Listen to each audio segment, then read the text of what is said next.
you're moo. Maybe I won't name you. Alright, so don't get the Lizard Wary. I still can't see Cobb. I can see everybody else but Cobb. Can't see him at all? You need to start talking and then it'll pop him up. Can you see me I now? I see you. I can see you, but you're very quiet. I think I'm like limited to 5 people. I can see 5 people and that's it. Then I get a black spot in my lower 6. It's like the Brady Bunch minus Alice. Alright, hold on. We'll try again. You must be close to the microphone now. Yeah, it's almost as if you're just too far away from the mic, because when you scoot it over to where that is, I can hear just fine, a lot better.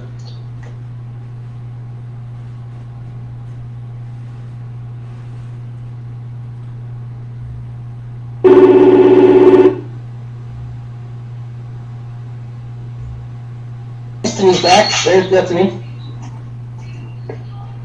Are you reading a book and eating ramen noodles? What's going on there?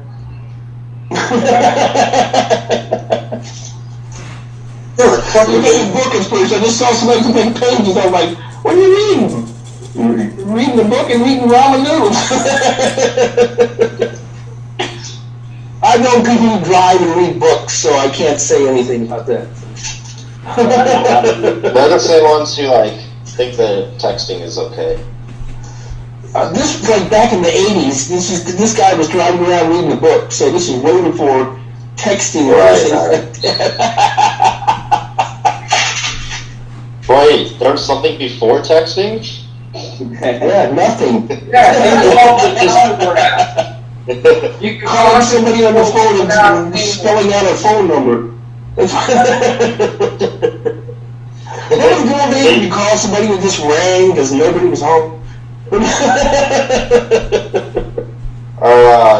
Down that good old 333-111-556 for texting. I called the Batmobile one time. How about you hang up? No, you hang up. You hang up? No, you hang up. No, and then you hang up and you pick it back up and you're still there. You're like, man, hang up the phone. And don't call me during an electric storm. Zap. Frickin' zap. It has been a Sorry, hell of man, a I gotta week. hang up because there's a storm over my house. It has been a hell of a week here. Kids are going back to school. It is impossible to teach a good class online. I'm sorry. Oh, I agree with that because in my line of business, I hear from these people, and yeah, it's ridiculous. It's just absolutely stupid. So I feel sorry for everyone involved because I would rather my kid not die. So I don't believe that there should be a bunch of people gathering together right now. But Agreed. if you were to sign a waiver saying you could not sue the school district when your child does die from COVID, then I think you should be able to send them to school all you want. All schools are offering that waiver. There you go. That's great. I just think it's fantastic. Nobody is obligated, and if you want to do that, you can sign a waiver to that effect. Nobody's being forced. But Nobody's being forced. be that as it may, we're here to play some D&D. So, I did not get a chance to do my usual review of last week's game. So I'm going to need help in remembering or reminding me what happened. I can tell you that you all dealt with Raspy, and you were Big accident, dead bodies everywhere. You were escorted. I mean, everywhere. You were I need escorted. to be healed, apparently. As far as the eyes could see, twice. You were escorted to see Dorbengast, who Strahd I drink a potion. had said was a buffoon, a piece of crap, useless, really running down. One of my kind of people. And then upon seeing Dorbengast, he was certainly unusual appearance. He was like Isn't it? A triple-sized version of Baron Harkonnen from the Dune movie. Isn't he? He's a zombie lord, right? Correct. Yes. Oh well, he's a follower of oh God bless America. That guy. I know the demon he follows. I can just see it. Orcus. He's an adept of Orcus. Well, that never came up. That may or may not be. And you didn't actually need it. Yeah. Only I'll because, shut up now. well, you weren't, obviously if you're, I try to have the people that can't make it, I try to have their characters stay outside of the play. But, I know, because you did that when I first played and Daryl wasn't there, because his character just kind of like hovered in the background. okay, I'm good. I'll shut up now. so there was a negotiation, and just as your previous companion Bobby Rifkin said, the negotiation started off great. And he also prophesied that they would end in disaster. And And they did. without going through every nook and cranny, let's just say, whenever you have to fight your way through a sea of infinite skeletons, that sounds pretty bad. But with some good rolls and some chutzpah, you all made it out alive. Let's follow me. Hey, good If for you'd done it you. when I first suggested it, we'd have been out of there with more hit points. I'm But- sorry I wasn't there, because I'm pretty sure I could have, after watching the thing, I'm pretty sure I could have cast some useful spells, so I'm sorry about that, folks. That's all right. It's fine. So, the game ended with you all outside of the, at least it appeared that you had gotten out of the range of the skeletons. They were all moving towards where they think they need to be versus the super fast movement that you were Alright, capable blank for a of. second here, folks. So, unless someone else would like to add in their favorite tidbits from last week, that is where we will pick up. I am a god.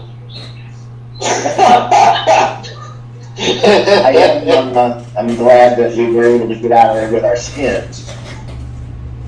Can I drink a potion? If you have one, Healing!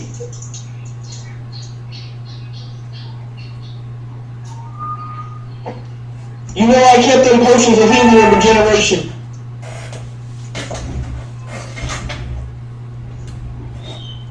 well, then you need to roll 3d8 plus 3. 3d8 plus 3? Correct. Hang on, I got the random thing here. I'm walking around, I have to do shit. Hang on. Because While he's doing that, I'm going to 12. shoot myself with the bow. 12. I got a 12 Okay. total. so you have 13 hit points. Well, that sounds about right. Woo! 13 hit points. Okay, Waldor, how I many think times? base. Waldor, Yes. you need to make a charisma check.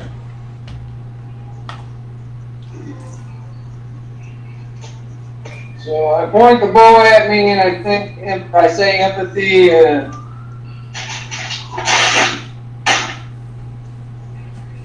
I have a 25. All right. What happens? Nothing happens. What happens? I'm having problems hearing you, Cobb. Describe what happens when you shoot yourself with this bow. Alright, so I pull out the special bow, and this bow's almost is like as big as I am. And you see me point at like my foot, and I pull this thing back, and you hear me say empathy, and then I shoot it, and So what is like an energy bolt appear in it, or does it look like a regular arrow? You don't see anything. Uh-oh. No, it works, but there's no bolt. It's invisible. Okay. Invisible projectile. Okay. So, is there any visible effect when it hits me, Well, how? other than my wounds start healing? That's pretty much the only visible effect that you're gonna. That seems like a lot. You're downplaying it. Yeah. So then you see like, so I'm like cut up. I mean, there's like freaking chunks of skin hanging, loose from me, and I mean, I'm pretty battered. I mean, I'm really fucked up looking, and you see me pull his bow back, and I go empathy, and then I let it go, and then all of a sudden you see like the skin start to like pull up and reform into me, and my giant wounds on my face start closing up, and Excellent. I mean I look pretty normal, shortly thereafter. Like I'm not hurt There's at the all. dwarf I once knew and loved. I can see you now, Cobb. Thank God. Sorry. So it was two elves looked really, really bad. Would you like to get a Don't be all potion? bruised and I have a battered. potion available. He's torn up, but you see him begin to pray. And for one round, Wait. he prays and Two dances. elves. Oh. That's a guy. What? Everybody's cutting out really bad. Well, that's just the internet. Yeah. Yeah, the internet's I bad can- today. I can see you guys real good, just for the record. So Well, I'm looking at the group. Who looks really bad off? Hang on, let me check my hit points. I got 13 hit points, you said. I'm not sure how many hit points total I have. Alright, so do you have your sheet? I look at Polamir and I pull a bow back and I go like, alright, don't move. I got a bruise on my face and Give that's me a it. heal, give me a... All I need is a light wounds and I'll be okay. And I Or a mass heal, go whatever you want to do. and I shoot the bow at Polamir. Make a charisma check.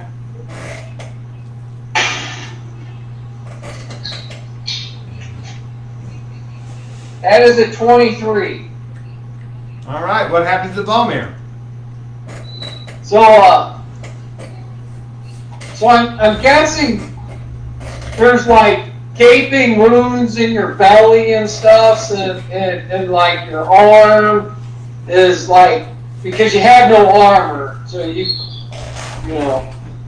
so you see the same thing, you see like the wounds close up on her stomach, and like the giant claw marks, and sword slashes start to close up on her, and she's looking pretty good again. She looks pretty much normal. Like I said, You're just I got a missing potion one. that will help any one person, and all I need is a light wounds. I can heal you, So then, or he can. Do Does that bring it all the way up? to one. You're missing one. I mean, for me to be at max, I need 22 points. Waldo, how is there a limit to your uses of this powerful weapon? I'm assuming there is, but we're in dire straits, so. If you are willing, I will conserve my holy magic for a time when it is necessary. I would be willing to accept your help. Well, Let me know if you can test, Cobb. just let me take care of things, guys. I'm way faster at getting myself back. Well, let me know when I can chance. That's all I gotta say. Okay, we'll come back How to bad Gaspar. does- Hold on. Go, Chris. Alright. So, I guess Walter was going to basically ask the same thing. But, of everybody that's here right now, who looks pretty bad? I'm below half. Gaspar I looks. can't say that, really. Gaspar but looks very wounded. I'm beat up. Master Very Kelf, wounded. I don't have any idea how bad off you are, but the way I would I'm like, very injured and cut up and beaten and bruised. the way I would Okay. like. Yeah, Hold I'm on, beat guys. up. Hold on. The way I would like you to describe it, just so we don't get into too much of the metagame, would be if you're less than half, say, I'm seriously wounded.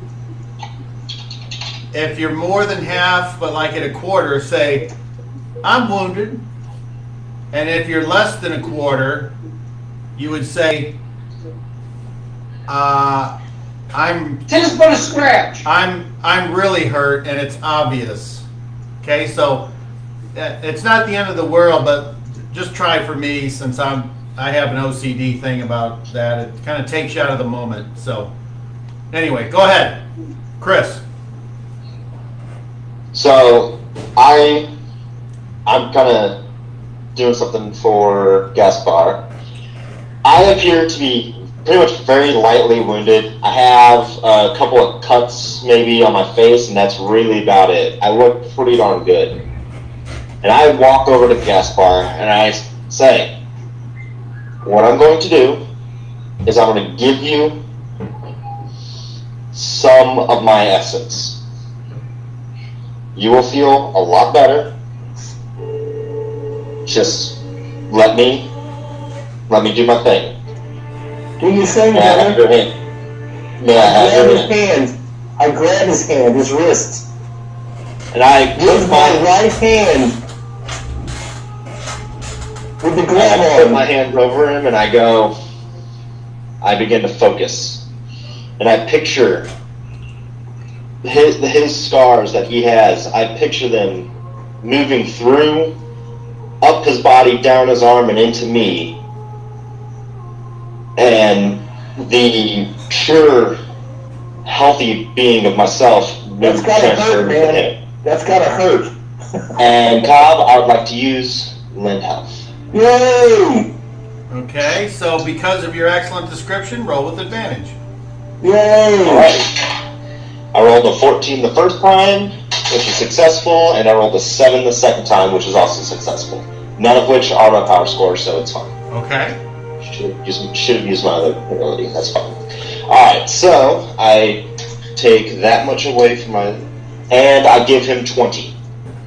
Gaspar, you just healed for 20 hit points, and I stand up very fast. and take a deep breath and say, brother, thank you. And after that, you see that I am a little bit more, I've almost taken on your injuries myself. I appear to be a little bit more gray in the face. I appear to be a little bit more gray in the face. I have, more cuts and scrapes all along my arm, my I held hands. your hand the whole time. All right. I kind of pull back. Until you let go, I don't let go. Okay. Yeah, While that is Go ahead. happening, Kelf, were you wanting to do something, or were you just watching? I have asked Waldor if he has an unlimited use of his bow. I heard that. I would like healing from him to conserve my divine energies for an emergency. So Waldor, if you're willing, I could use your help. Your mic must be off, buddy, because I see your mouth movement, but I don't hear you saying anything. Well, I can cast spells if you need something specifically. There you are. Go ahead, Dan. So I know there's a limit, but I do not know what the limit is. Amen to So that. I don't know what I the can, limit is either, man. Shit. I can keep, I can keep healing until I can. That's, I know there's a limit, but I'm not sure what it is. Does that mean you are willing, or should I begin to? Yeah, I'm willing. Okay, great. Well, Oh, it hurts. I'm bleeding. yeah. To ensure that you don't reach your limit, I can continue. After this, Damn it. I can get all of you pretty much back to tip-top shape. Well, But I I'm will need a little bit of pretty time much max afterwards. right now, so I'm good. Don't waste anything on me. All right. Well, I'll let him do it then, Kel, and I'll save this in case we need it. I think that'd be best. I just need a little bit of time to meditate I'm afterwards. going to begin to pray, God. Oh, Kahulaman, grant me your blessing to heal my tender flesh. My body is bruised and broken in battle. I call upon you to heal my mind, my body, and my spirit. And I cast Heal, 6th level spell that completely heals me and all diseases. What's the God who healed me? What's the God who healed me?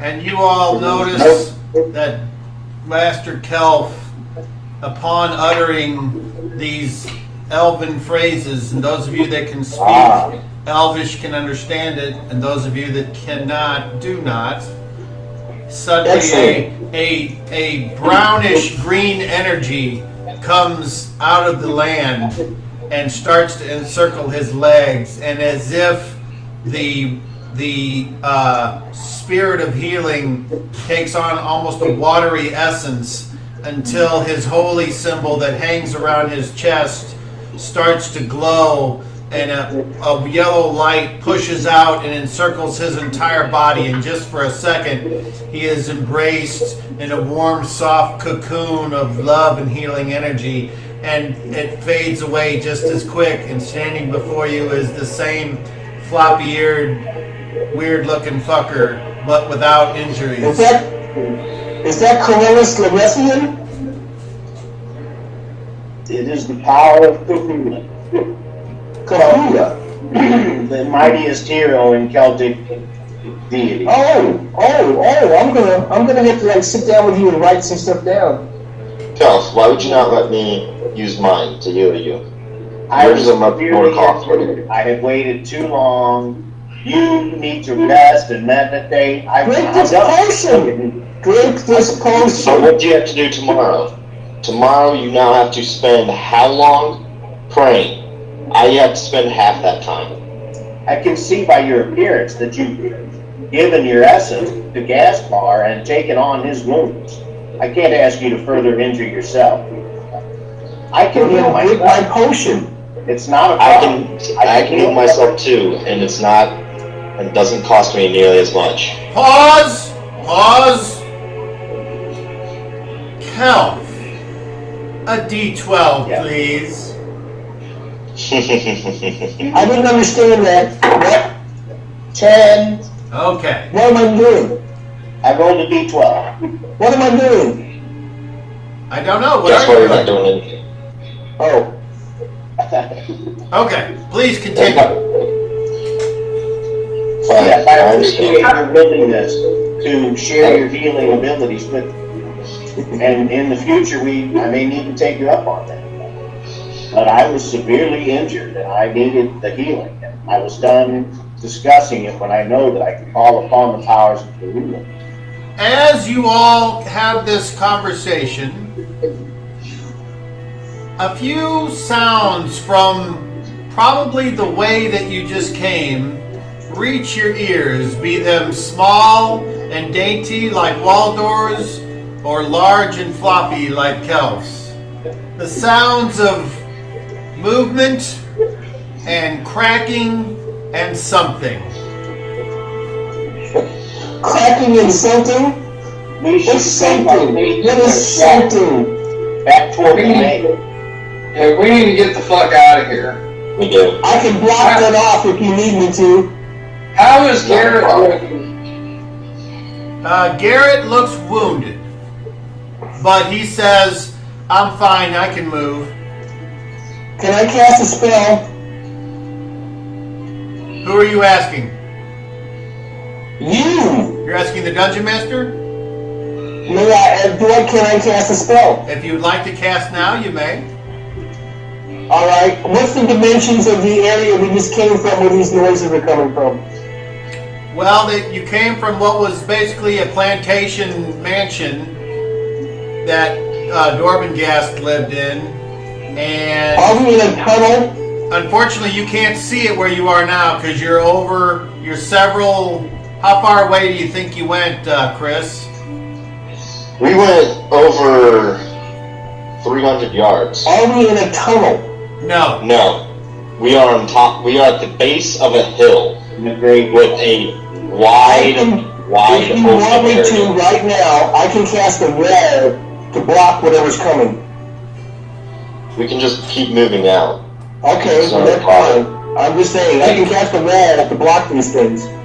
They move really slow. Well, a wall would stop them. Will give us plenty of time to just walk out of here. But I'm just saying, if you need blockage or a blasting hole, let me know. If you were to go back the way you came, you'd think you would run into this sea of skeletons. If you were to continue on the way you're going, you would be heading back towards the entrance to the grave maze and the Ganami scouts that kind of run around that area. But you don't really know. We need to go through the skeletons. We need to go through the skeletons. Going back is not an option. No. No. Yes, it's where we meet to move on to the next phase. We gotta My go lord, forward. my lord is back that way. That is where we have to go. Oh, We need to head back over the maze, is that correct? That is where the army is. and in case Yeah. you all No, don't no, remember, the army We can was break probably through and guarantee Hold victory. on, one at a time, Waldor. the army was in that one part of the maze, remember? Correct. And when he Yes, that's called where we need it, to head to. right, Exactly. and then when he called it, it's gone. No, he didn't call the zombie army. He called the skeleton army. The zombie army still wherever. That's correct, we need to get back to the Remember, maze. folks, Count I'm a Strahd. necromancer. Yes. I can deal with these things. I can control them, or at least try. There was God is very powerful, you would have to overcome his there will. were millions of them. That's the thing. They're like ants, but we can push a hole through that, just like Alexander and Gargamella. We can And you pass saw what through. happened with you did, and you saw what happened with Kelf. The only way we got away was by running and Yeah, and taking we- a shortcut Get back through to the another army dimension. In the maze, the skeletons are the other way. Remember, they're just bones. That's all they are. Like sticks of wood. Now That's hold all they on, are. pause. Now, Jason, are you understanding the layout that we're describing? What's Now ahead I of you? do. I do better now. I'm just saying, if you need me to make a blockage, I can make a blockage. If you need me to blow holes in something, Can I you- can blow a hole through something. If I And was- that's all I'll stand on. If I was to draw something here, could you see this, Jason? Hang on. If I was to draw Alright, something here, remember, could you see I'm this? trying to see everything here. Alright, can I just like poke your box and see? Yeah, My left ear is like not helping. Okay, I can. I would prefer no one I don't- poke my box, but thank you. So Okay, so basically, here's what it is. are we outdoors? Maze. Yes. Open sky. Yes. Okay, no tunnels or blockages Graveyard. or walls. Graveyards. Or Oh, okay, we need to hustle. open graves, I should say, right? I can make a blockage that will give us time. Big hill right here, and then about where the TV is, which is there, that's about how far the mansion was. So, and there's other smaller hills. You guys are back here at the edge of the hill where you could go. You're basically going back the way you came in. You could go went the other way if you wanted, but you didn't. So, if you were to go that way, you would run back into the skeletons. If you were to go this way, you would go back into that huge graveyard with all those open graves if you wanted to get Is to that the high maze. ground? And the maze extends as far as the eye can see both ways. So, and it's very tall. If you, as soon as you come around this hill, you'll see the grave maze again. Okay, I'll just leave this one thing out here and I'll shut up. I can put a dome of force over all of us if we need this. Okay, Now, so that would be very helpful. where Not would right now. We can't, no idea we what's can't going move. We can't move though. In the future, yeah, I get it. where would you But if we need a all? dome of force, I can provide that. All right, what would you Just all let me like know to what you do? need me to do. I'm here to help you guys. Go ahead, Cal. I'm just gonna say, so you guys are here talking. You're not really, you don't have much cover, so We you need to move You toward should- the maze. you should probably do Let's something. I say we should probably move up on the hill. That way we can survey around, Yeah, take the high ground. and then from there probably move on to the maze. But we can at least regroup and figure out what we want to do. Does that sound all right? So Rest. All right. We should I'm move okay. into that cabin. So, you all start to go up the hill, and now when you're all going up the hill, there is no path, no broken pavers to lead the way. You're kind of picking your way past. Tombstones? No, there's no tombstones on the hill. Are there trees? There's like shrubbery, which is sparse. The ground is has some plants that kind of try to grow and then don't make it. Are we the highest objects? This hill seems to be, well, the hill doesn't have the size of the grave maze. So, Are we the tallest things on the hill? well, you haven't made it up to the top yet. Okay. So, I need everyone to roll percentile, and the only thing I need to know is if anyone rolls 95 or higher. Nope. 71. Okay, Kel? 54. Volmir? No, And Waldorf. 80. Nope. All right, so the going up the hill isn't necessarily easy, but you make it. And as you reach the top of the hill is about 100, 120 feet up. Takes a little while, but you get up there. And when you get up there, the view is spectacularly awful.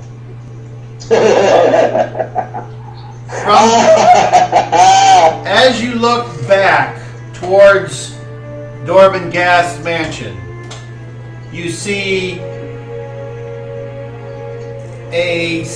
just like a bunch of white bugs, but you know they're skeletons, and they're just kind of milling about randomly, and Ah, beautiful. there appears to be no structure or cohesion to their movements. It's like We can if destroy them. a bunch of ants found a piece of pie and they're just kind of going and grabbing, and so they're like a bunch of ants, but they're skeletons and they're just kind of milling We can around. destroy them. If you look to your left or your right, what you see is kind of like where the graves end, and it's just open, very light forest with trees Excellent. with gnarled branches and not a very healthy looking foliage. Like there's a weird creature that looks out from behind a tree and it's got like one eye and three legs and then hops back behind it. And a strange screech as a bird that looks like it's got a foot for a beak flies by and it makes this weird It's a clam shoe. absolutely. And then as you look back the way you Clam came, shoe.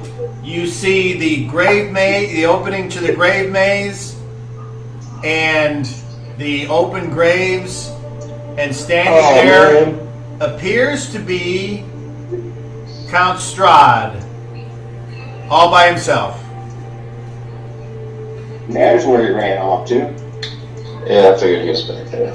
Well, somebody gotta dig them holes. So, I'm like ready for a picnic. This sounds great. you guys can. Yeah, but you right at home in this nether region. Swarms of stupid skeletons and weird foot-faced birds. I'm all cool with that. And open graves. Yeah. So, you I guys. don't know what to draw. I don't know what to draw first. You guys just let me know when you want to do something. Until then, you're basically hanging out on the top of this hill. Let's go toward the Gravy Maze. I'm sketching furiously. Let's go towards Strahd. Just I hope I agree. it's Let's move. And on the way there, I want to say something to Gaspar. I'm sketching furiously in my book. Just drawing furiously. And I'm walking. Yeah, so are we all moving towards the grave maze? Apparently As so. soon as I nudge me, I just start walking. And still scribble. Just scribbling the whole time when I'm walking and stumbling. And each of these squares, it's a good distance, so you do have several moments before, probably maybe half hour before you can get there. So you have all the time to talk as much as you want. So, on the way there, I kind of step aside, step to the back, and stand next to Gaspar. And I say, just so you know, no god healed you. What healed you was the power of my mind. Oh, I see. I'm glad I put away that stone. What stone? I found a magical stone that affects the minds of others when they try to interfere with mine.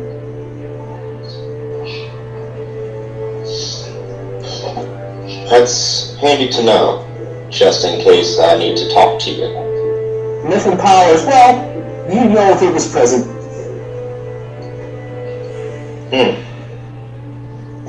It's curious. I don't feel threatened by you or else you would see it.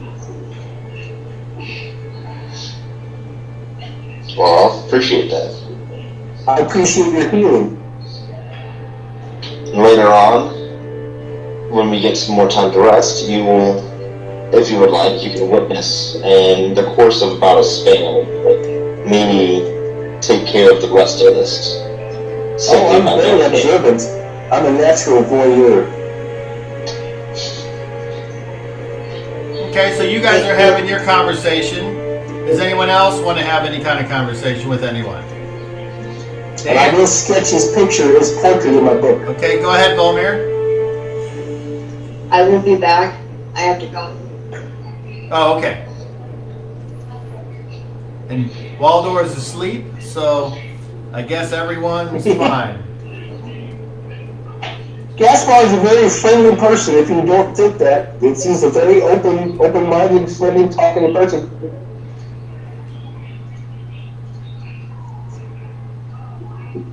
Okay, so hearing no other calls for any kind of conversations.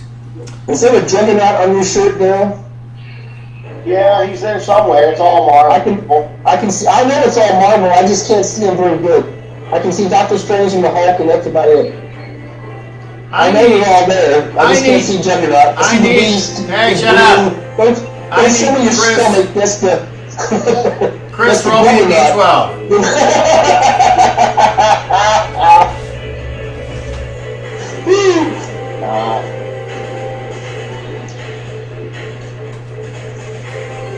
Chris, roll me a D12. Well done. I rolled a 2. Well, that's not good enough. Ooh, Okay, me.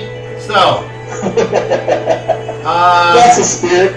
with Strahd waiting at the edge to the grave maze, Is that guy asleep? do you all can approach him as you see fit, or not? Guess we continue walking forward. Okay. I stay with the group. How close do you guys get? I walk up to him. Okay. And once when I get to him, I Hold on. take him. What else? Is everyone else just kind of hanging out behind Ein? I stop at about 20 yards. 20 yards, okay. I don't step up on the guy, no. You're way back there then. 20 yards is not a long distance, but it's not close either. Well, I can tell you exactly how far it is because I have this gridded map, and that's 20 yards. Well, that's close enough. I can hear what's going on. Unless they whisper, I can hear them. Okay, what about, we'll just leave Bolmir back here.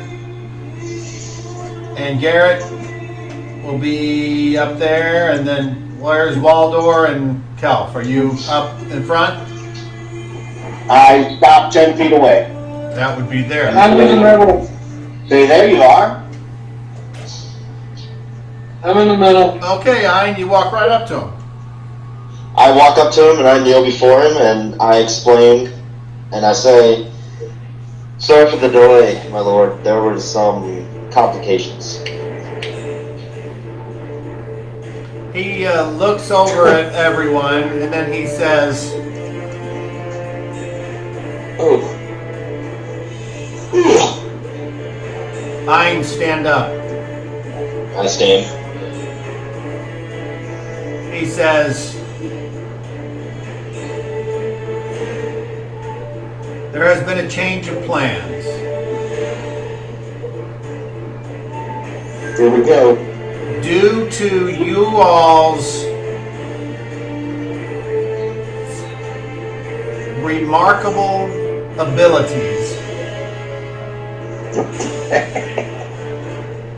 I feel like it is in my best interest to not wait any longer. Attack! He looks back and he's like, then he looks at Ein. What is that fool yelling? It doesn't matter, it's fine. Ein, this is Yes. for you. And he produces a sack. A sack that Thank you. appears to have something about 3 feet long, sort of thin, as if in the sack is some kind of object.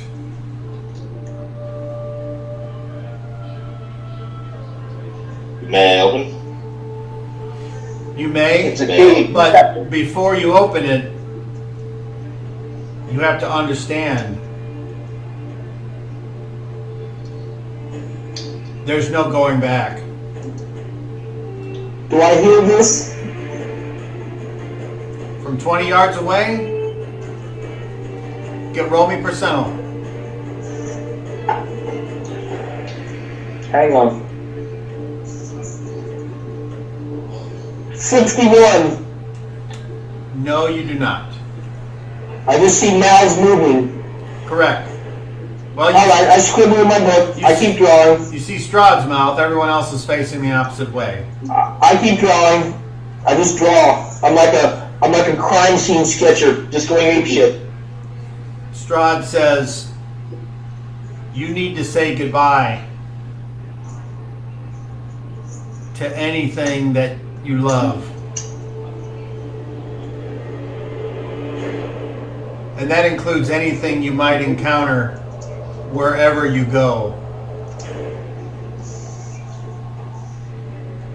You need to be willing to forsake everything that you love for this revenge that you seek so badly. And you need to realize that when you do get this revenge, it won't be enough. And you will feed on everyone and everything. And at the end of time, you will be all alone. And there will be no one there for you. And it will all have been for nothing.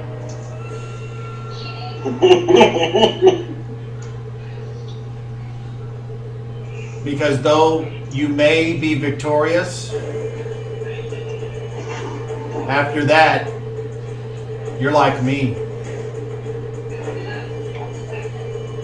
No love. No feelings. Only an unceasing and eternal hunger. No, That's what you want, no kingdom can My satisfy right you. hand contracts uncontrollably. No kingdom can satisfy you. No woman can satisfy you. And most of all, those that gave you life, you will destroy. So take this sack, take what's in it, and have your revenge. Because I can see now that with you and these others, there is no victory. Go face, forsooth, kill him, destroy him. But you won't destroy me. And with that, he just kind of turns into a mist and gently starts to float upwards. Strahd! Strahd! And laying on the ground before you is a sack holding some type of long, thin Shit. A sack of shit. something. What do What's you in the do? bag, bitch? Are you ready to die? It's in the bag, man. You I ready pick to up the die? bag. I pick up the bag. I don't open it yet. I gotta feel its weight in my hand. I'll step forward. How What do you close? think it is? Hold Is it on. the bow? How close do you get, Gaspar? I'll get up close, but not close enough to touch him. About 10 feet away from him. All right. Just So looking. you're My standing. hands exposed. No threat gestures. You're standing next to Kelf. Garrett is one square up from Kelf, and then there's Ein standing there. All right, I'm a square away from him. Holding this. Oh, you want to be within 5 feet? Is that okay? I'll be within 10 feet. Oh, that's where 10 Kelf feet. is. All right. Okay. Waldor, you're behind Kelf by 10 feet, and then Volmir's all the way in the back. I'll stay by You like the Volker. blow that you won? Hold on, Wald. Did you say Waldor? I'll stay by Volker. Okay, so you're going to move backwards a little bit. And then Kelf, you said. Does it feel like the bow? I'm standing, within arm's reach. Of Ein, so you want to move up. Yeah. Okay. And I ask him, does it feel like the bow you wanted? What is it? It's not a bow. It's a sword. Oh, I thought you were after a bow. No, I was after a sword. That is That the looks like weapon that was intended for me. Is I It's believe it sack. is You can Strahd? get out here with a nice scabbard. He was literally in a sack. Can Gaspar, I hear the conversation? You can roll percentile. Gaspar, if what I've heard about this weapon in is our true, fight against pursuit. Hold on. What'd you get, Then- Waldor? 97. You do not. Can I read lips? You can try. And Ein's the only one you can see.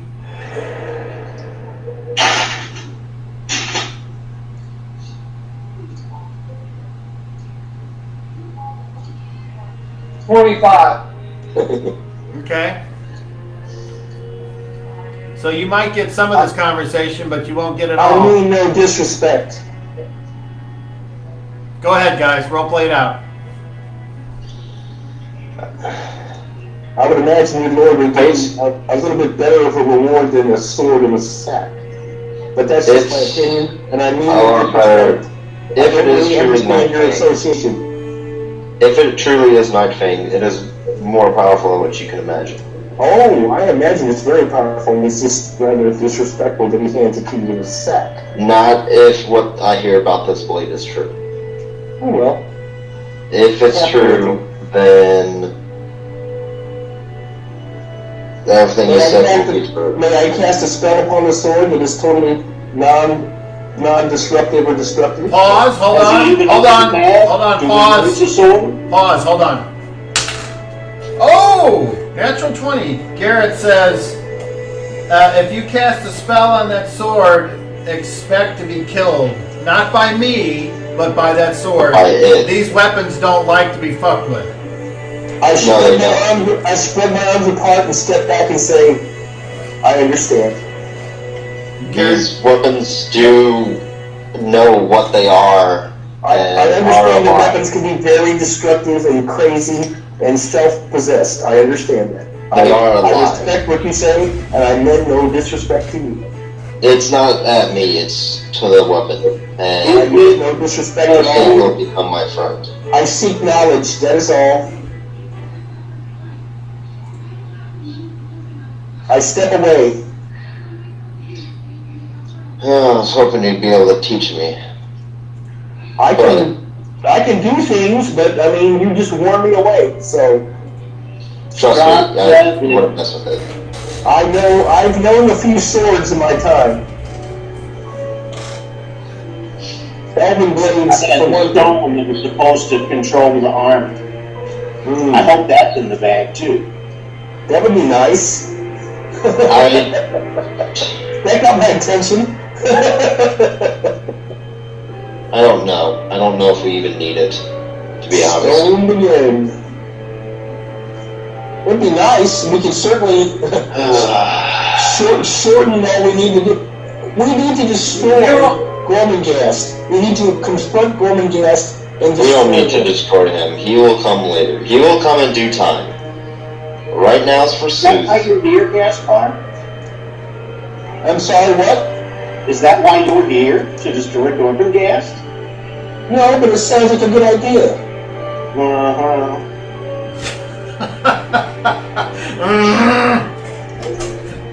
I'm here to learn. You're killing him. When you open the bag, what is in the bag? Night Fang is in the bag, most likely. Well, you keep saying it's likely, but the bag is still out. Gaspar starts cackling. I feel it. I look at the bag. Well, let's see what you have to offer. And I open the bag. And I reach in. When you open the bag, Yeah. you hear this.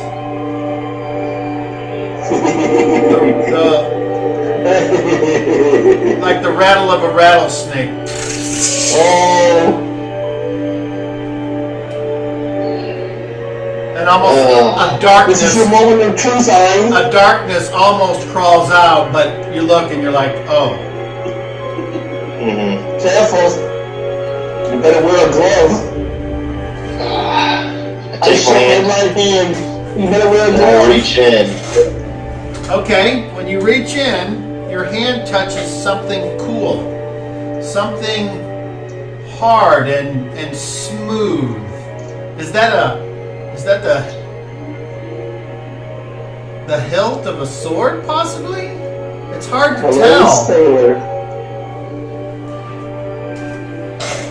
Ever so gently, I put my hand fully around it, and I begin to pull. Okay. You start to pull. And slowly this bone white attached to this hilt of gold starts to protrude from the top of this bag. And as you pull it, you notice that this thing is like, it's not flat and sharp, but it's round and it's got a slight curvature. And by the time you pull it all out and you hold it out, it looks like you're holding a 3-foot-long fang with a hilt I was going to attached say to it's a it. bang. And the hilt itself looks like it's of pure gold, but it feels cool in your hand. It's wrapped with this like golden wire, giving it a very, I don't know, just like a hard, tough feel to it. It's got heft. The sword feels very balanced, like a little bit heavier than you would imagine this 3-foot-long sword. And just for a second, you swear you see something drip off the edge, off the tip, and when you look again, it's not there.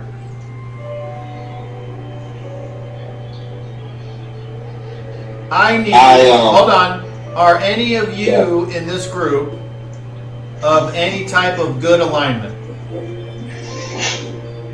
I don't think I am anymore. That's a trick question. If you are, if you're not, then that's great. The only thing I can tell you is that there is something about this weapon that makes you suspicious. It's like seeing someone hanging around the aisle and occasionally looking out and they've got a product, and then when next time you see them, they don't have it. And you're almost certain that they stole it, but you didn't see them put it in their purse. That's what it's like looking at this sword in Ein's hand. It makes you I go, belong. He doesn't belong. He doesn't belong with this. Is what you're saying? you can interpret that however you want. I pull out the eye and I look at Ein and the sword. Okay, so I step away. you will have to move I closer. warned you. I step away. Waldor, you'll have to move closer if you wish to get him in the radius of the eye. That's fine. Okay, you come up and you pull out the eye and you look and nothing seems hidden. I would say, unless I have not described this properly, the weapon seems to indicate what it's going to do. I'm looking at Ein closely as he pulls it out and holds it and feels the heft of the blade in his hand to see if there's any sort of change in his appearance. Exactly. Make me a perception check, please. Make me a I perception do the check, same please. thing. I've been watching him the whole time. Go ahead. Perception check on a 30. Is it perception? Perception, What am I D30. doing? D30 plus your intelligence. D30 plus what? Perception? Intelligence. Intelligence. Hang on. 30 I got a even? 30. Okay. 27. Okay. As far as Kelf and everyone else is concerned, nothing seems to be any different about Ein. He's just holding this odd-looking thing. I put my hand on the side. Hold on. And Go ahead, Chris. I kind of have it tilted to the side, and I put my hand and run my hand along the length of it. And as I do so, I say, "Well, hello, Night Fame. I assume we are to get better acquainted." Night thing, eh? I write that word down. I think it's been made aware that you can't speak to me, but I may be able to speak to you.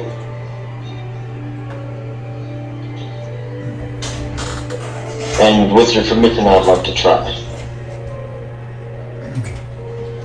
And Cobb, I would like to say versus death. No, I'd like to use power. Use contact. Alright. Well, just be stuck again. I need everyone Oh, come on. to make another perception check, but Waldor, you get to do observation. Is this a D30 thing? It is. Okay. Balmer fails. Garrett. Ooh, 37. That's cool. Okay, so I'm going to go around. Valmir, fail. Garrett, pass. Kelf, 39. success. Waldorf, 29. success. Gaspar, 37. success. Ein, I wasn't really. Fail. Okay. Like 20. Wow, you rolled terribly. Yeah, Okay, so all of you that passed, you see something change, but it's not Ein. It's the thing that Ein has tucked into his belt. You see it slowly start to turn brown and start to wilt. Horn. God dome. Or go You by. killed John! You killed John! Say goodbye to everything that you love and cherish. I would assume that was something vital to his existence. Well, I do not see it. I do not know. I'm continuing with my contact attempt. Yeah, Gaspar doesn't know what this is about, What? so Hold he's on. just watching. Ein, what are you trying to contact? The sword? Okay, you made your choice. Yeah, Gaspar has no frame of reference. Yeah, He's no, I just made my watching. choice. I rolled really bad. I'm assuming I have a bad power score modifier for my life order. Well, you have to tell me what you're successful up to. Me, humans. Humans in the line of sight. Okay, well, this isn't human, so that's Right. a failure. And You're not human. half of the maximum. God damn. Damn, man, I just now noticed your Christmas lights. Yeah, ho, ho, ho. And as you realize, My perception is really bad. There you go. guys, Sail. guys, let me narrate here. Hold on. So, as you reach your mind out and you make your choice, of course, you didn't realize what was happening. No, I didn't. Your mind, you reach out and your brain starts to go and zero in on the weapon when it is, you're momentarily, like out of the corner of your brain, you notice a tiny little spark of life, green in color, like a little made of tiny crystals, start to break, and only you hear the sound as a million crystals, as if snow, and you could hear the sound of snow falling. And out of the corner of your mind's eye, you realize that Gavon is dying. And as he dies, you're being contacted. You allow it? I allow it. I allow it. You hear this. I was John, but through me, you may fulfill your destiny. I am no more the given tree.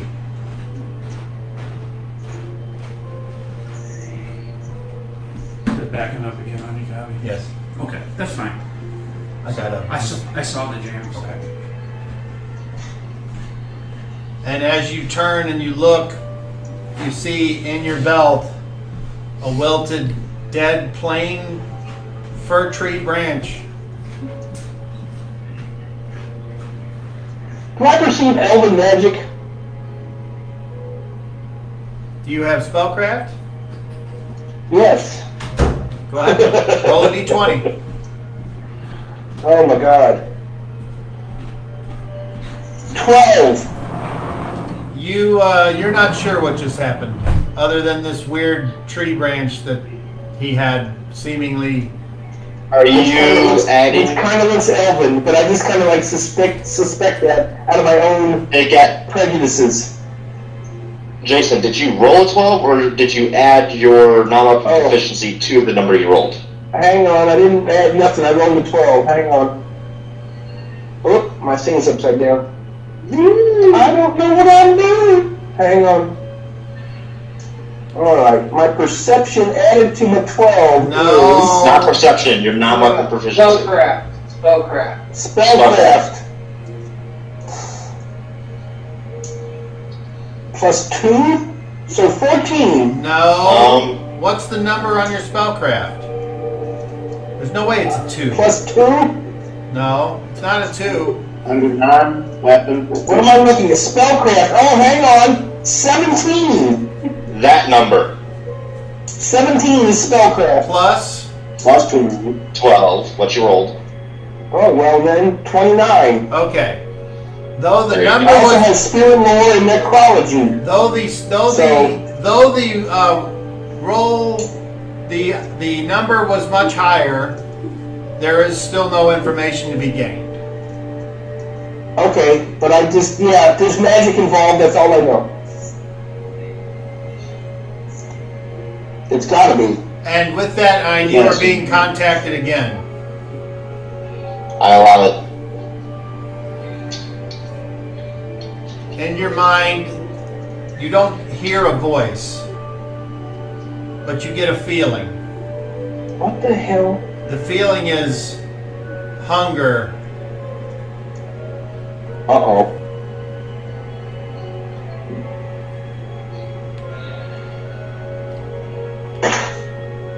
The feeling is weakness. The feeling is contempt.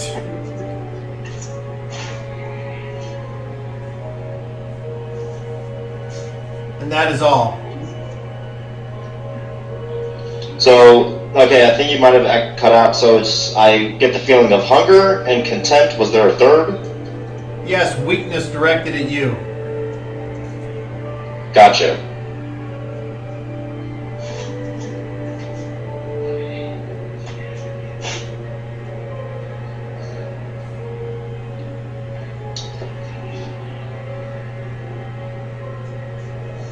Oh, shit. Is it? Does he look like he's... You gave the sword to me. What would you hope for? She gave the sword to me, honey. Does he look like he's in a weird posture? I think he should have painted. I would say that he has a look on his face that does not convey contentment, but anything other than that, you can't read his mind. I'm casting Okay? What spell are you casting? Stone Skin. Well, you still have the one on. Okay, well then I won't cast. If I feel that I'm protected, I won't cast. You're protected. If he starts acting weird, I'm casting. Well, weird is very broad, so If he starts coming towards me in any way, I'm casting. okay. Did I? And you said after that it ended? Yes.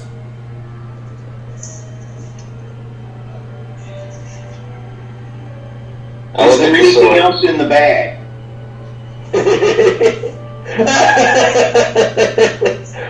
What's in the bag, man? Is there do I feel any weight in the bag? Dump the bag. Come on, dump the bag. Yes, there is something else in the bag. Something like soft.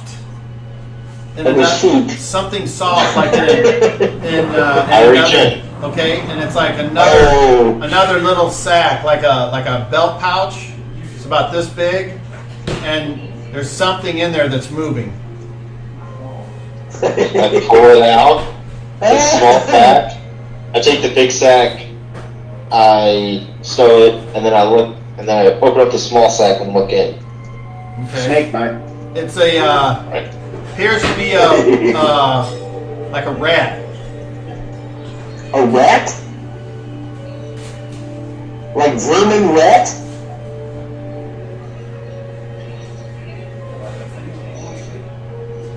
A rat.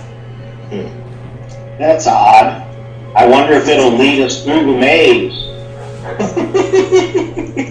No, Oh, you Will, should stop. feed the rat. You're jolly. you okay, how did Ryan? you get here? Gaspar will ask you, are you okay? Yeah. A slight snapping sound comes from his midsection as a tree branch breaks off and falls to the ground. Oh, Goban. And I look. And I see it. The evil magic has driven away your good friend, I think. May I keep that? No. I respect you. I don't touch it. I like to use the power. Go ahead. I'm going to use contact, my target being the sword. I want to try this again. This time I rolled a 3. That's successful for a lot of things. It hits every single life order, and even at distance. Well, I'm too Okay. special. I'm gonna roll a 3 from now on. You realize 3! as you start to, your mind starts to seep in through what you think is the sword's mind.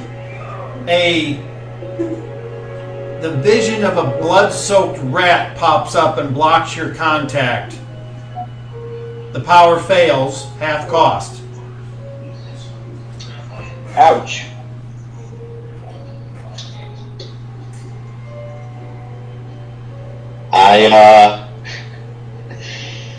Yeah, that's what I thought was going to happen.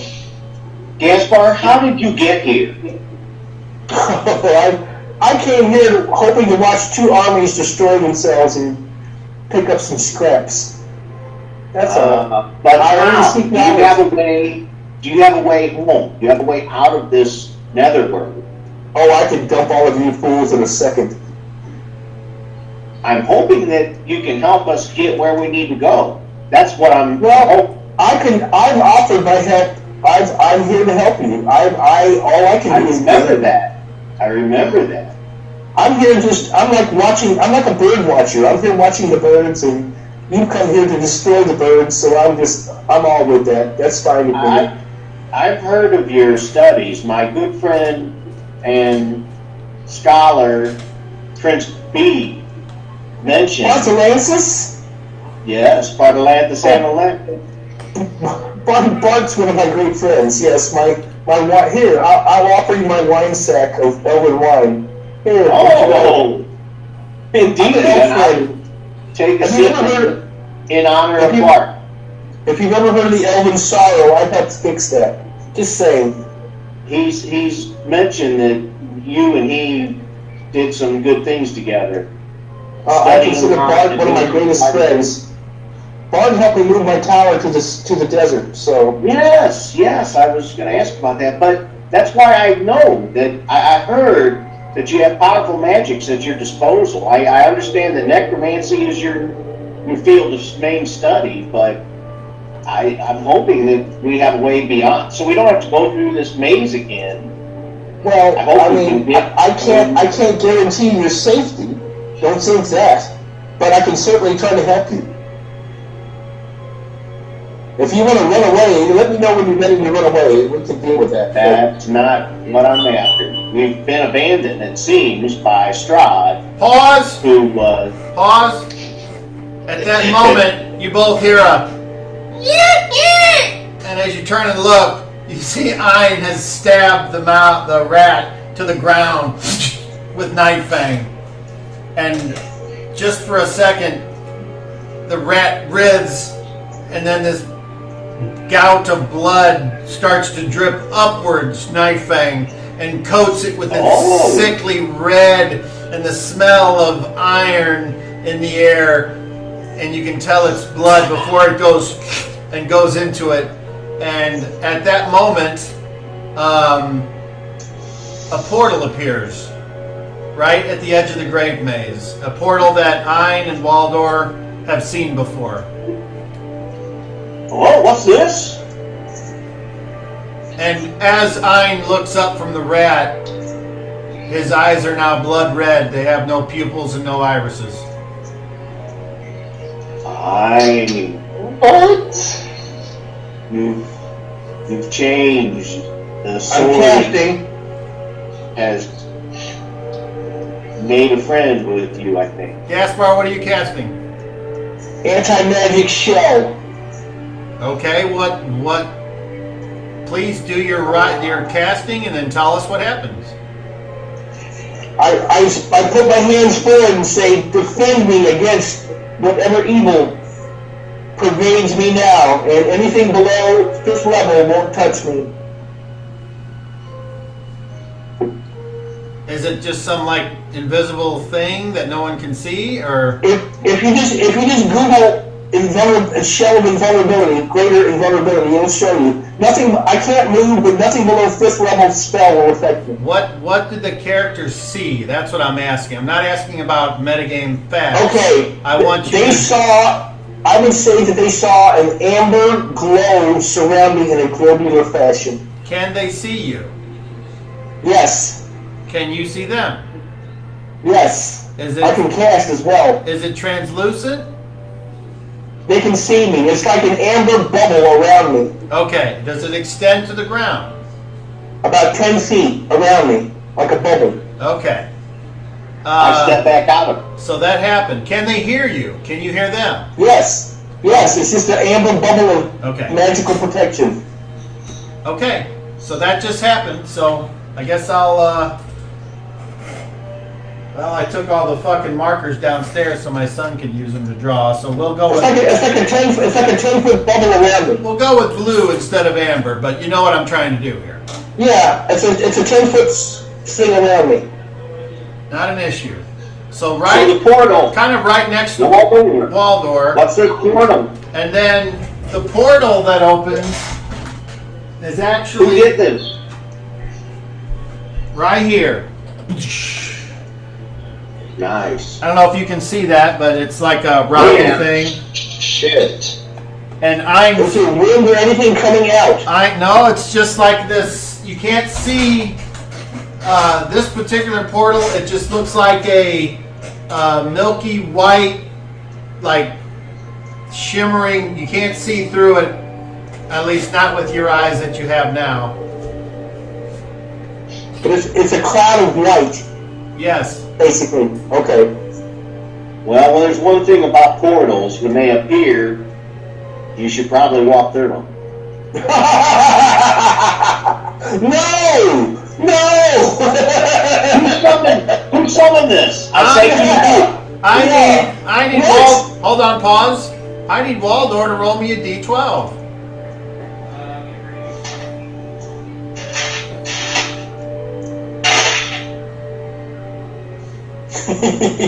For what's coming out of the porthole? What did you get? Waldor, what did you roll? Waldor, what did you roll? A 1. I asked you what's coming out of the portal. That's why I just cast it up to global invulnerability right away. It's like I knew. Okay. I thought you got the gist of what I was thinking. Coming from not the portal, but to my right, your guys' left.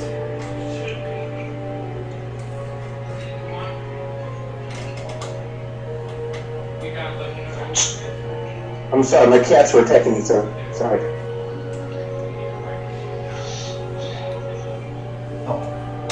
Comes this guy. I can't see what that is. Oh, don't Is tell it a me. demon? I can't see what it is. Waldor, it's just a big black. It's bigger than everybody else by about 3 feet. What the characters know as the protector. And Kelp, God damn it, I fucking knew it. Kelp, you've seen this What is before? what's the thing Yeah, for the the statue statue? I saw. How tall? It's, tall is it? It's considered Fucking large. huge. So That is like- fucking huge. How tall? Twice our size. 10 foot Twice tall. our That's not size. huge. That's large. So 12 feet tall. What is it? What's it look like? Can you see A it? demon? It looks like a King Kong, as far as I can tell. It's got a And- I pulled out my dagger. Is it I pulled reptilian? out the special dagger. Is it reptilian, mammalian? What is it? Hold on. Alien. You said you could control these. Alien? I'll just read you another description of it, and that I'm sorry. I'm not trying to be a bitch here. No big that's deal. okay. Can you It's control these? it's about 11 or 12 foot tall. Okay. It looks like it's made of living black rock, encased in golden armor, with either a helmet on that looks like almost like a bird's head with a beak or an axe, or that's its actual head, and it moves over and stands by Waldor. Does it look Egyptian? You could say so, but that doesn't mean it's Egyptian. But no, that means Desert of Despair. Does it look familiar to the Desert of Despair? No, no roll needed. Okay. Okay. You've never encountered this It just entity. looks big. It looks big and dangerous. It does. Okay. It shakes the ground as it approaches, Oh, jeez. and it stops in front of Waldor, who is holding up this dagger that glints in the overcast day. I'm waiting for the initiative roll. But as I hold this dagger out above my head, I go, Protector! Follow me! From the protector, you hear this. The time is now. No more will you interrupt the natural order. He looks down at you and says, that dagger will be used as you see fit, but not for me. If you go through that portal, your lives will end in fire and blood. I warned you. I If, warned you. if you allow me to go through that portal first, we will go to Forsooth's lair, and it will either end there or it will end there and you will survive. What is your name? I cry out. It does not acknowledge your existence. Okay. It looks at Waldor and Kelf. That's all. To the lair we go, I say. Alright, Gary. You say send it first and we shall follow? Garrett just goes, yep. Lead the way, Protector! The protector starts to go towards the portal. Ein, do you allow it to crush you?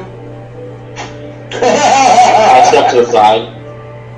That's what I'm watching. It's Ein's reaction. Does it, as it passes me, does it step on anything on the ground? Sure, it steps on the dead rat. No, not that. Indeed. What else would you step on? What else fell on the ground was the brown, Oh. once green, luscious. It doesn't seem to either care or know it's there. So sure, it steps on it. Okay, so it's, This forsooth has taken the crown that was from the elven gods, and he destroyed in his reality all the elves. Come with us and help me reclaim the crown and destroy forsooth. And I prepare to go after the protector into. The protector enters the portal, and the portal, you'll notice, is big enough for the first time for the protector to go through. You can drive a truck through it, what you're saying? And you all are there by yourselves?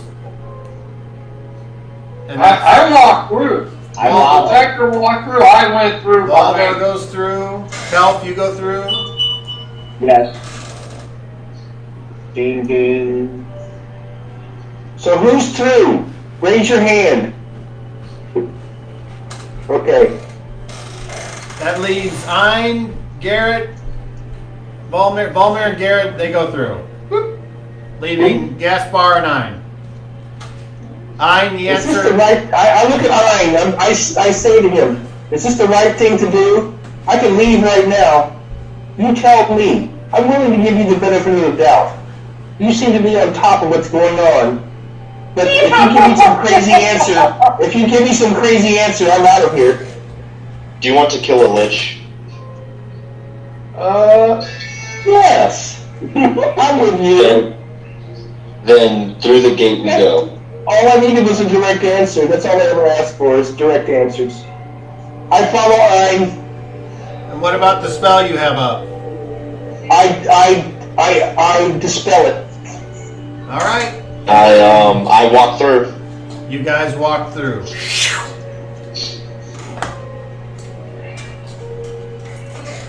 Okay. I'll turn you into a toad, Ein. We get like a Doctor Who traveling sensation. We have the music start off with the. I have all the Doctor Who themes on YouTube in one big meld. Okay.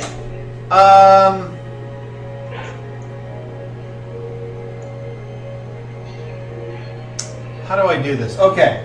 I would like everyone but Ein to go away, and I will text you when I want you to rejoin the message. What do I gotta do? Just hit the red I'm afraid button. if I turn off, you'll never get me back. No, because the message will stay open. You'll just like rejoin. Oh, God. And if you can't, text me and I'll send you another invite. But you should be able to just come back as long as it's still open. Yeah. Okay, I'll just leave the chat. There you go. Yeah. Bye-bye. Okay. Hi. Ein. Shit. I didn't know I was gonna die. I mean, I kind of did, but I didn't.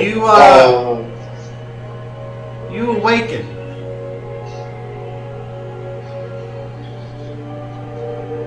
You open your eyes. And After I step through the portal? you look up at the ceiling. And you look around and you feel something touching your neck. Oops. Uh-oh. You feel something touching your neck. I look. You kind of look, and then something else really touches your neck, and you look, and you have a full beard. I'm clean shaved. As you Wait a continue to second. look around, you're like, your body aches, like you've overslept. You slept too long. Is there runic circles on the ground? Like, is one giant circle and like a big runes scattered in an inner circle? As you strain to lift yourself up off the floor, you look around and you see, just for a second, your hands coming out of the stone as if your hands were made of stone and returning to your body. And that thing that you've been wanting to do but no one would ever let you do it, you realize that you just spent the time to do it.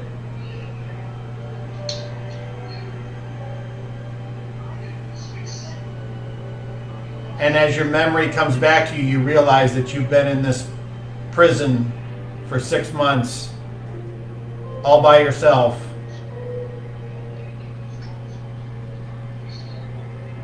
What the fuck?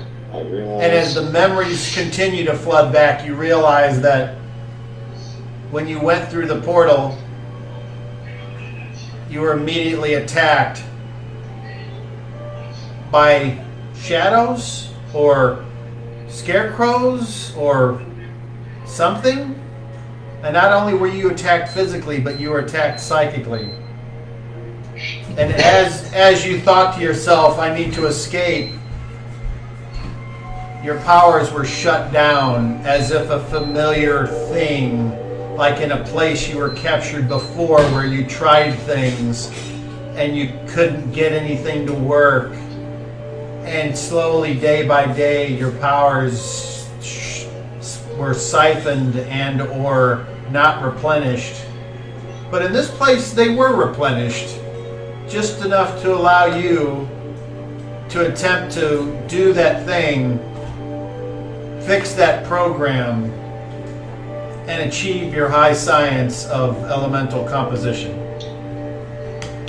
And you realize that today is the day you might be able to escape.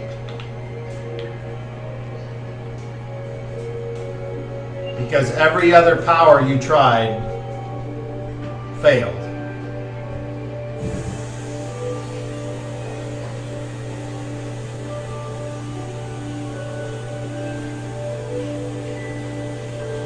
Okay. Again, so I am back in the room that we all look to the sun and that room. It doesn't look like that. Or is it? Okay, so it's not that room. Looks as if the room was hollowed out rock with no windows and no doors. You want a few pieces of this? No, thank you. Okay. But if it's left over, you can throw it in the fridge. And I'll throw a couple pieces in the fridge. What's happening?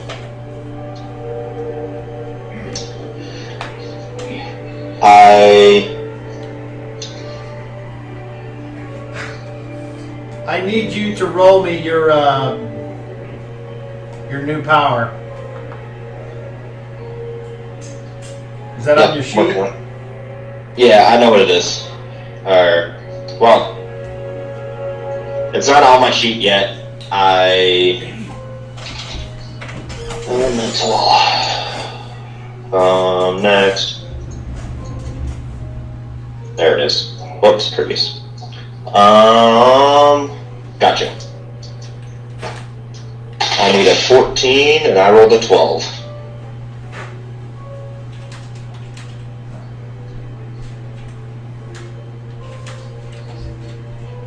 Okay. So just to get the game moving along, what happens is you change into the rock. And with this power, if I remember correctly, aren't you enabled to be able to have freedom of movement through the element that you change into? Should I go away? I'm confused. We're almost there. I'm going to send you a text. Okay, I'll just let you know what's going on. I don't want to jump in. Right, Sorry. almost there.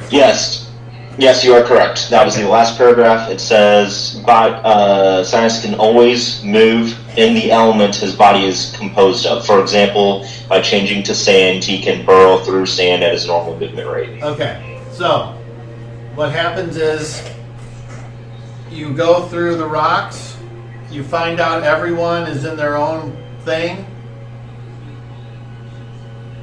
One by one, you teleport them out.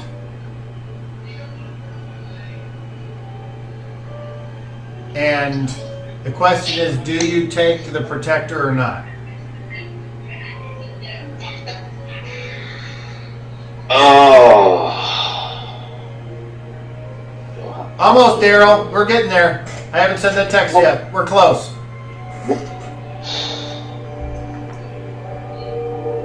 I do. Okay. Hold on then. Yep.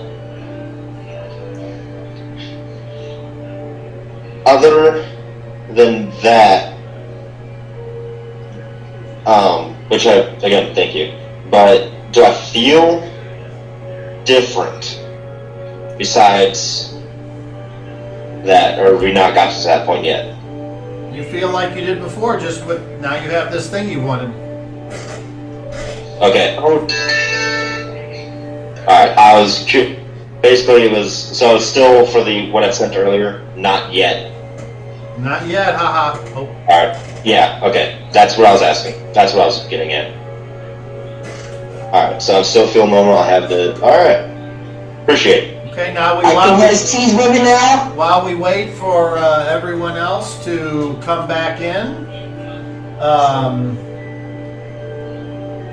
you guys can talk if you want. A rock version of Ein appeared in your cell and teleported you out. What? You heard me. What's so? I will explain In due once time. everyone else comes back.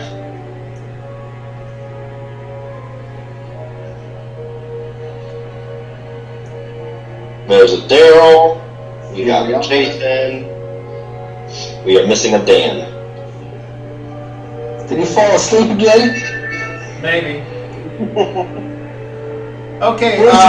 Where's the young lady? Does she ever play? What's going on? I thought she said she had something to do and she was going to come back, but I don't know. I Right, wouldn't we don't know. offend her by trying to touch her character's pregnant belly. I'm sorry if that offended her. No, she does this all the time. She pops in and out. Well, so do I. So there. Okay, so Kelf, I will tell you the same thing I told Gaspar. You are rescued from your hollow rock cell After we step to the corner? by a rock version of Ein. He teleports you safely away, and then we will get to that discussion if Dan ever joins back. Or 5 minutes. So when I went through the portal, I felt like I stepped into solid rock. No, you were attacked not only physically but psychically by shadowed scarecrows. And since you were I was totally, attacked by shadow scarecrows. well, now that your memory's coming back, yeah, it sucked. And your stone skin would have been great, except for these were shadows, and unfortunately, stone skins don't stop those kind of attacks. I feel like I've been tricked.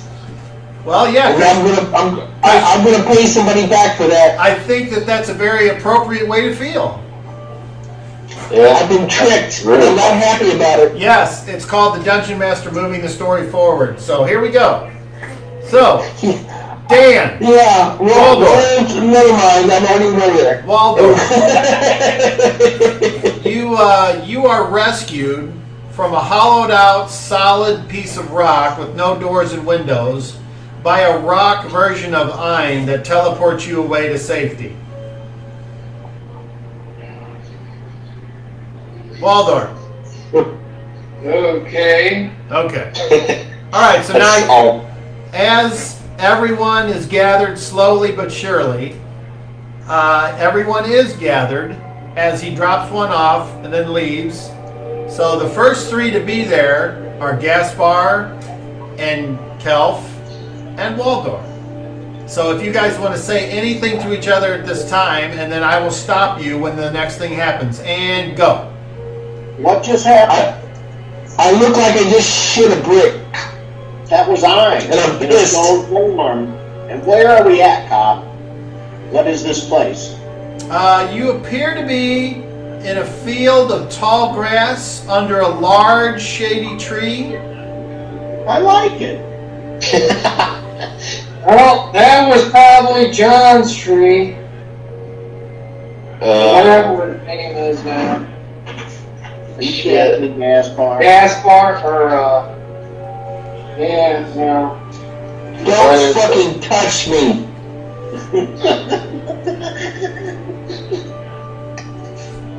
I'm not trying to touch you. Yeah, nobody Don't is. even come near me and breathe. I stand up and I breathe in the fresh air. And I enjoy the tree. And I wait for Ein's return. All right, so we got one guy that's paranoid sitting there pointing his hands at the little guy. The little guy's just standing there with a blank look on his face. And then we got this Yeah, like I don't know. Okay, so floppy-eared elf over by a tree going, woohoo, lucky! So So that's the stand. It's not even a Mexican standoff. It's like a. Well, imagine this is the. So I go over towards Kells, and I'm like, so imagine this is John's tree or his place he was or whatever. Does it look like a fir tree? It does. I see. This is a magical point of some And kind. you all, as you all look around, you notice you're on the top of a hill. Yeah, I know this hill very well. And then, bam! The Volmir is there. And now you have another few moments if you wish to say anything. Volmir's like, what the fuck? Hey, That's what I did said. your baby give you any kind of weird, premonitions feeling about If you touch me, I will kill you. being around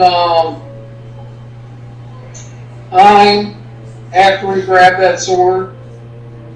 No.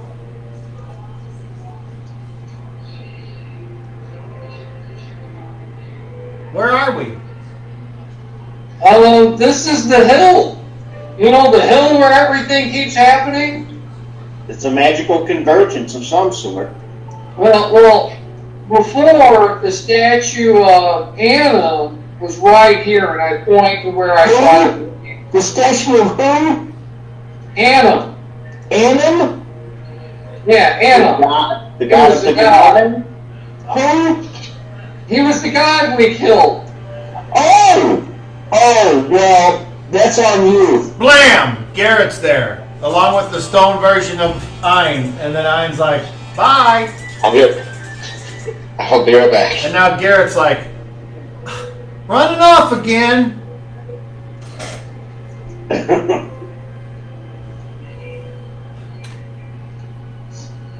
So do I know where I was when the stone version of Ein grabbed me? You know that you were in some kind of stone room with no door or windows and you couldn't get out, and somehow food was brought to you somehow when you would sleep or whatever. Your memory's kind of fuzzy. None of you remember exactly what happened. Do I feel violated? That's up to After you. what I've been through, do I feel violated? That's up to you to roleplay. I can't tell you how to feel. Your butt does hurt somewhat. Just a little bit. I trusted you. Who are you talking to? Gaspar? Ein. Oh, Mine's not there. okay. Ein's Oh, back. Ein's not okay. Blam. Then I'm obviously was very perturbed and not to be fucked with. Ein comes back with the protector. Bam! And then Ein, you are tapped and you return to your human form. Alrighty, I understand. And now you're all there in this very pleasant top of the tree, top of the hill, under the giving tree. And Shelly is standing there. She comes out from behind the tree holding a mug made of silver. And you realize This is the Shelly. that you are under the giving tree with Shell Silverstein. Shelly? Is that really?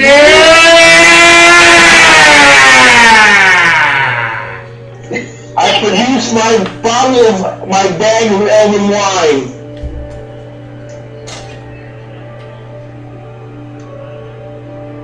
He's the one that led us through the maze, right? It just looks at you but doesn't say or really have a lot of facial expressions. I drink a toast of elven wine. It walks over. When I It walks over to the protector. The protector walks over to the tree. Shell Silverstein gives the protector the stein. The protector starts to, in its hands, mold this metallic cup until it produces an eerie facsimile of the crown of Locathah. Is that the aquatic elven god? Who are you asking? You, me, my knowledge. Do you have a non-weapon proficiency of religious? I have lore. Yeah. I have lore, sir. Do you have religion? You got me looking at that stuff. I got lore. Do you have religion? Hang on. But wait, hang on. You said religion it's elven religion. Well, if you have a proficiency in religion, it lets you be familiar with faiths surrounding the area. Hang on. Okay. I can roll anything with a 9 plus. My knowledge is 9 with whatever I roll. What do I need to roll? What knowledge of what? What's your knowledge specialty? Elven history. Oh, okay. Then you don't need to I roll. got a 9. Then you don't need to roll. No, that is not what you thought it was. Okay. But I have elven history. I'm deep into elven stuff, man. Well, this apparently didn't make it into your ledger. Okay. No, I'm not trying to. I'm not trying to be a dick here. No, I don't think you are. You're good. Me and Bart have had a lot of elven moments. Yeah, this. The only thing I can tell you without playing the role of spoiler is this ain't something you would have learned. Because I mean, Gaspar delved deep into the elven lore when they allowed him to. This is deeper than that. Okay, that's hip. Okay, so you're all there, and you can say or not say whatever you want, and the protector then turns after it fashions the crown and I says, trusted you, Ein. okay, so you guys go ahead. I'll wait on mine. Basically, when I come back with the protector, you all see me, base chunks of rock just appear to fall off of me, and I grasp my head and pretty much fall with my back against the tree. Oh, I forgot. Hold on. I'm sorry. I forgot to give this vital information. All of you that are males have, except for the true elf, have beards and longer hair than what you would have had. So, if you are a full elf, you do not have facial hair. Gaspar looks like a throw rug. So it appears some time has passed since you all last met. Ein has his full bushy black beard. Waldor don't look so much different, really. Garrett's got this full salt and pepper beard, and Gaspar, you even have more if you have a beard. I look like a homeless guy covered in cobwebs. Okay, anyway, go ahead. So basically, as I said, I'm grasping my head and I kind of fall back against the tree. Why does the word that happen? Ambush. Fuck. I don't have much memory other than the stone room. I don't much either. Here's what I can say. Here's what I remember. We went through the portal with the protector leading. And as soon as we got out, there was enemies waiting for us, basically, and they ambushed us. They drained me, psychically, physically, everything. And I got trapped again. Waldar, we were back at the feeding place, if you hadn't figured that one out. What happened to us then, just now, is what happened to me and my brother. We got trapped again. I don't know how, but I was able to work on something I've been trying to work on, an ability of mine, and I managed to use it and get us out of there. So there's the one that you got going to rest for? Yeah. But oh my gosh, my head. I offered her a potion. I'm fine physically. I need to rest mentally. Well, this is a good potion for resting. Save them for when we says need them, nothing. please. Well, Garrett says your nothing. choice, my friend. So should we set camp up and rest? Definitely. How do we get Forsooth from here now is the question. I'm assuming he, and I point to, I kind of thumb over to the projector with the crown. I presume he knows the way from here. The most direct point between 2 points is a straight line. That's true. That doesn't apply when you go through dimensions. Doesn't it? It applies mostly when you go through dimensions. You might not know what folding space is, but I'll leave that alone for now. I'm fully aware of what it is.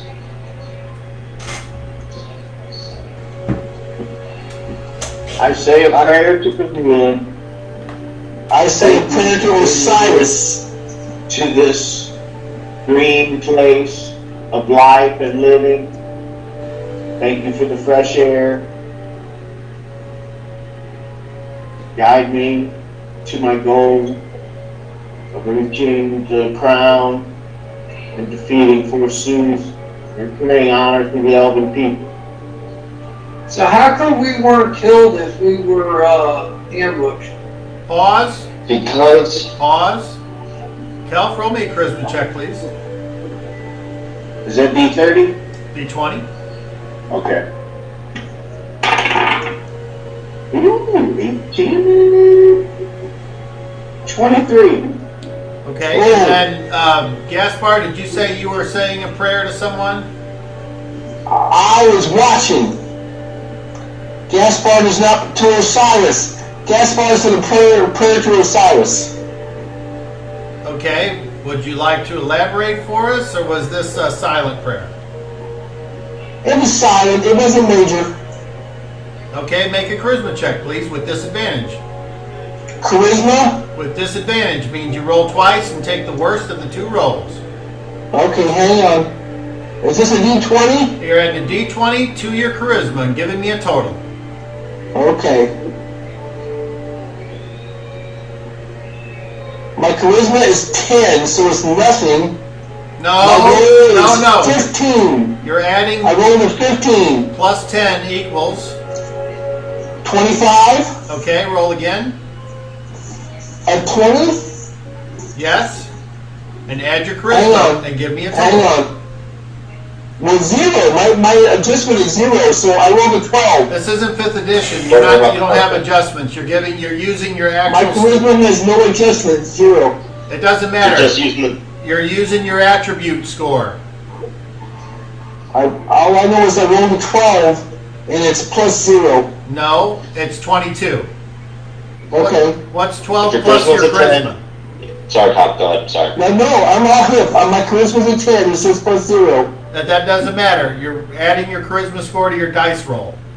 Okay, so I rolled 22. There you go. So when I call for a check, you take whatever attribute I ask, add it to your D20 roll, and then you give me the And total. plus anything else that says plus. No, Right? no, not unless I call for it specifically. Okay. The only time you roll a D30 is for perception, because that's not even Well, a second edition stat. So I made my own.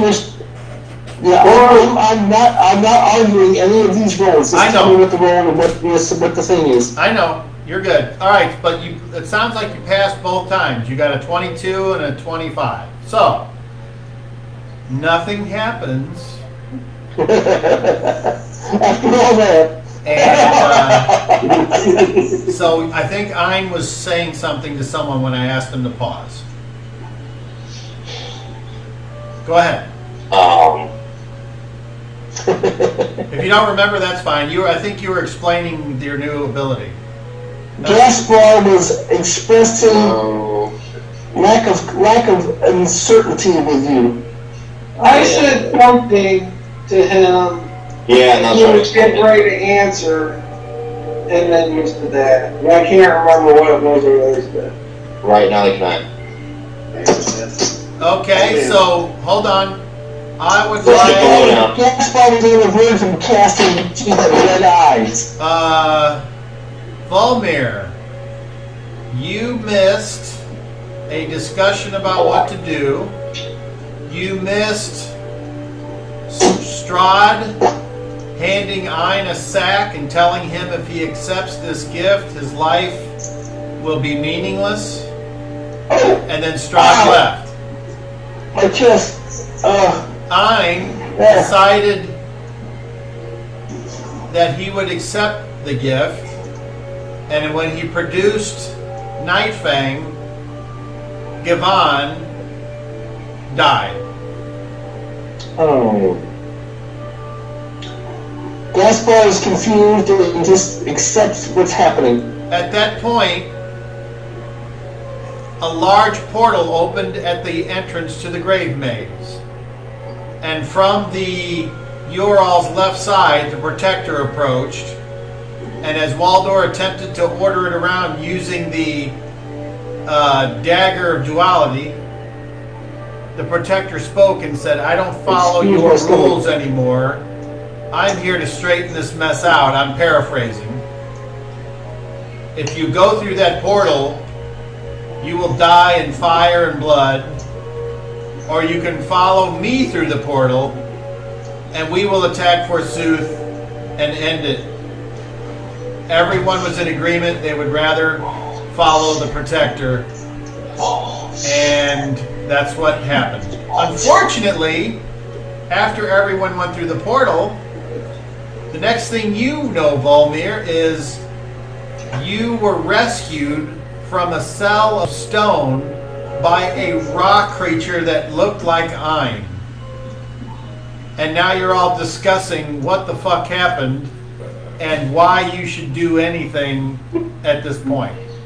You find yourselves under a tree that looks remarkably like the Giving Tree, the Gavon Tree, up on top of a hill.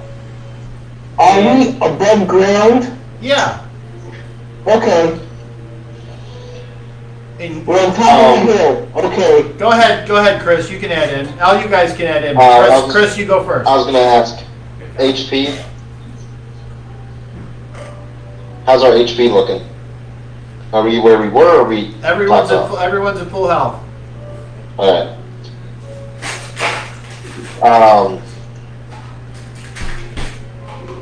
So... We're looking for Wolf 5 from Mexico or what? I mean, Right. Oh. Everybody has facial hair, except for Brother Health and you. And here's the best part. Volmir, you are no longer pregnant. No, you didn't grow a beard, but you're no longer pregnant. You did not grow a beard, Volmir, but you're no longer pregnant. Oh, it's coming. Wow, you lost a crowd, dude. It's been that long, and I'm like crying. Hey, where's the child at? Gaspar just walking around cackling. Yeah, where's the child? Wait, where is my child?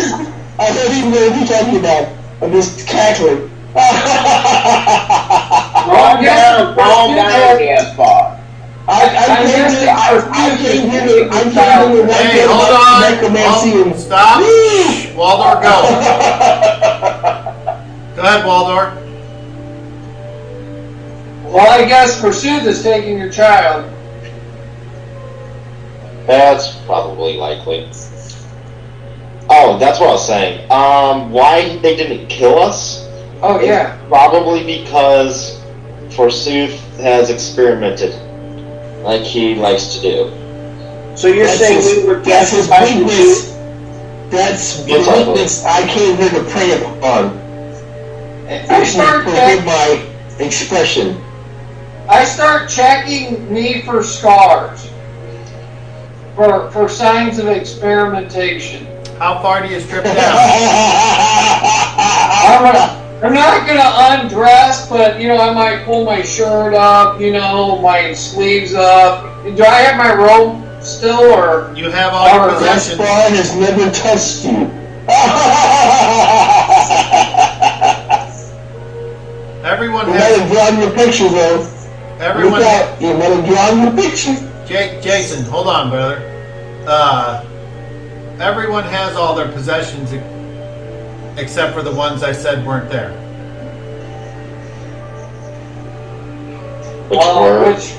Which are? Well, the fetus. Okay. Did you say a fetus? She was pregnant. I know that, but I don't know anything about a fetus beyond the fact that she was pregnant, and I tried to touch her belly. That's the last thing Gaspar did to her. What did you do? Originally the definition. So Gaspar stopped and withdrew and left her alone. So do I find any scars or signs of experimentation on me? Make me a perception check.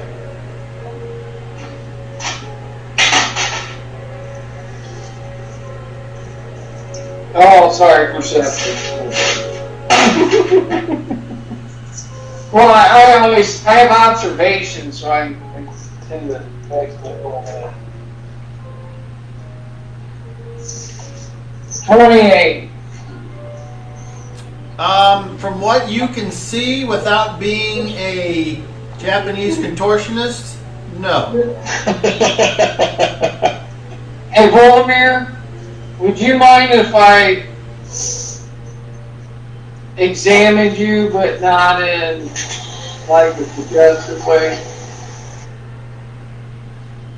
I wonder if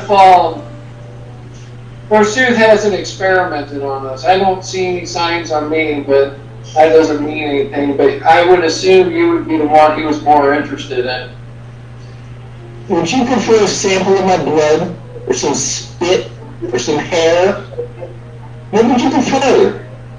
Do you question me, sir? Who are you talking to, Gaspar? This fellow, the fellow with the fan. I don't know who you're talking about. The cleric that's neutral. No, Danny. yeah, but if you wait a minute, I can examine you as well. Examine me? Excuse me, no. I will not be examined. Okay, Let me examine you first. but I don't understand what your point is then. I think we've been experimented on, and I'm trying to look at those of us that think I am not that. been experimented on, sir.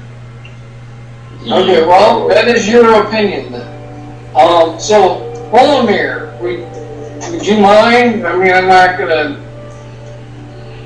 go beyond certain parts, but Do you have any memory of the child? Is the child with you? No? We don't see one, right? You do not. Who would bring its child into this Do you have place? any memory of... I have no memory. I have Volmir. no idea what happened, Volmir? what's going on, and yes, you can. Volmir. Because, like you said, I am probably the one that Who wants to he's bring most its child interested into in. this place? Volmir. This mortuary maze. Gaspar, hold Who on. would bring a child here? Gaspar, hold on. Volmir, make me an intelligence check, please, on a D30.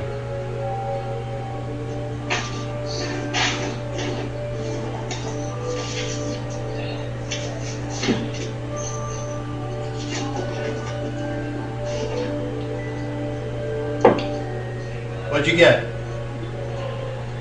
Say hello to Oliver. He's 28. slightly friendly. Okay. As far as you know, you don't have any memory of what happened as far as that's concerned. You remember being in this place, in this rock cell with no windows or doors, a light source vaguely familiar, as if you had been in a place that had these translucent little balls of light that provided light for you in the past, or was it the future? But no memory surfaces of what happened to that thing that was growing in your belly. And now I need you to make me a charisma check, please, with disadvantage. What's the disadvantage? When you roll twice and you take the lesser roll. Advantage, you roll twice and you get the better roll. I got 12. But you're not rolling. But you My charisma is 10, no benefit. 12, I got 12. I got 25 and 28, so 25 my lowest. Oh, okay. My high roll was 12. Volmir, as this talk of your baby happens all around you, you notice how clinical and unfazed everyone seems by what happened to you. And you think about what it was that created this life and what it was to carry this thing, and now what it feels like for it to be gone and you don't know what happened. And before you either start to cry or fly into a rage or whatever, you just compose yourself and you realize that nobody really seems to give a shit about what you went through and what this child could possibly mean to you, because if they did, they would act differently. And that's just the plain truth. And you also realize that Gaspar's confused. you also realize that John and the baby are gone. And those are the two things that Bulba Rapkin said would be asked for you all to give up.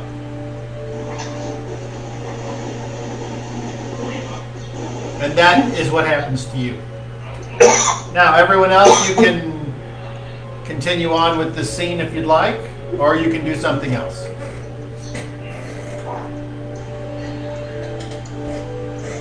Gaspar is disgusted.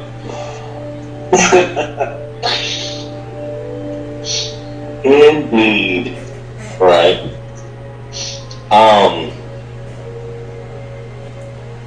Garrett says, I'm ready to go kill Forsooth. I don't care about anything else. And I don't feel like I need to care about anything else. So there. Gaspar looks like he will cast a spell on anybody who steps in front of him. Who was talking? Was that Ein? Were you talking? Go ahead. Yeah, do I still have Night Fang with me? Yeah. Where? Wherever Is you that want like a it. sheath or something? Does it sheath in an actual like sword sheath? It's just a frog, which means the hilt part kind of sits down, the thing goes through, and the hilt keeps I'm it here, from folks. falling through, and that's it. Okay. Then I kind of look at it, check that's there, and I'm sorry, hold on, Ein. right now. Volmir, you notice that after Ein changed back into human form, his eyes are red. He has no pupils or irises.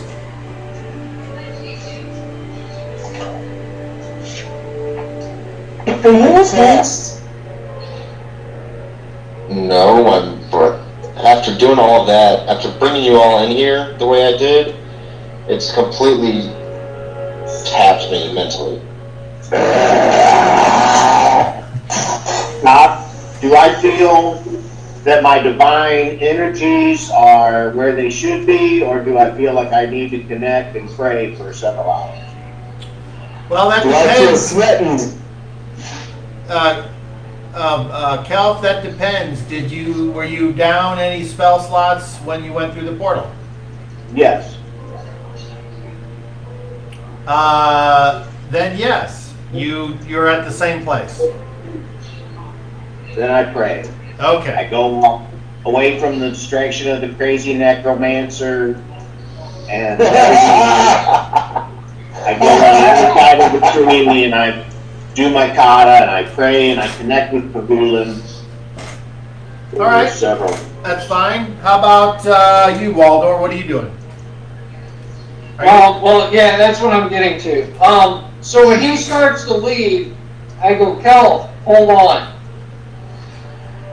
Would you have some incense I could borrow, or could you make some incense for me? I had made it for a spell that I wish to cast to maybe find some answers for Volomir. I could spare a pinch. I mean, I don't believe it needs to be much. So I'll take out a scoop of incense that is prepared, and I'll put like a little in my palm and say, there you go. I'll give Thank you very much. Yep. Okay. As while everything else is going on, I'm just sitting there, looking down, thinking about the child that's not there anymore, and how everybody else just seems not to care. And a silent tear. That's why it's curious, but you repels him at the very first moment. Because of his indiscretion. Jason, hold on. You're stepping on the other players. I need you to get control of yourself. Go ahead, Bomir. I heard you up until the end. You said you were realizing that these people didn't seem to care, and then what? While I'm thinking about it, I'm staring down and a silent tear falls down my face. Okay. All right. Are you? We got Kelf by the tree in the middle. We got Waldor about 20 paces to the left doing something. Ein, where are you right now?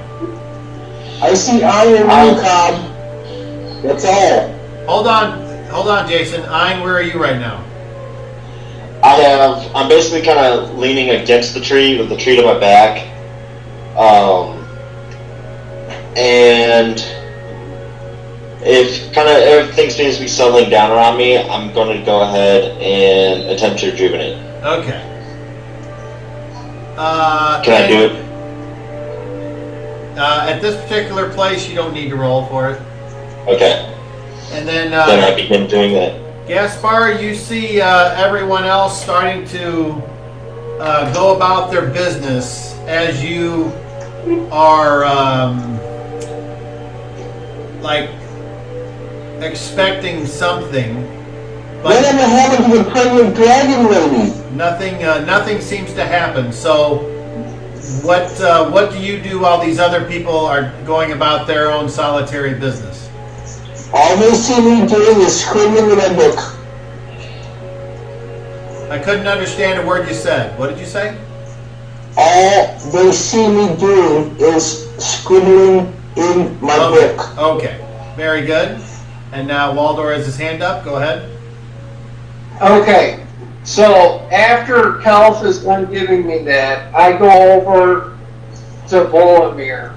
Okay, are you going to approach Volmir while she's having a vulnerable moment? Yes, I am. Okay. Is she in labor? So, is she in labor? As hold on, as Volmir is sitting there and silently thinking about her lot that she's been dealt, you hear the quiet footsteps of the Ganami approach from your right. I was going to try to approach Kelf. I can see Ein and you, Cobb. That's all I can see.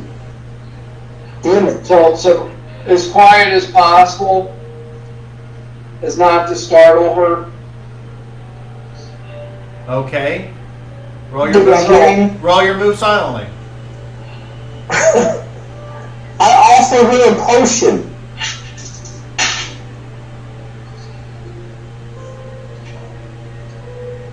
I offer a potion. Are you? So you stop doing what you're doing and you just head over there? Yeah. Okay. Well, hold on. There's some shit going on. Gaspar is interested. Well, we have to share. Gaspar is not going to turn his back on the burst. Okay, Jason, we have to share role-playing time, so just be patient. I'm hit. I'm waiting for Dan to get his fucking sheet out. You should be able to roll this shit faster than 5 minutes. Okay. So I got a 71, and I needed an 85. Okay. So you approach silently. Then what? How close do you get? Well, I come up right to her, and I tap her on the shoulder, and I gently say, Hold on. Volmir, roll for surprise.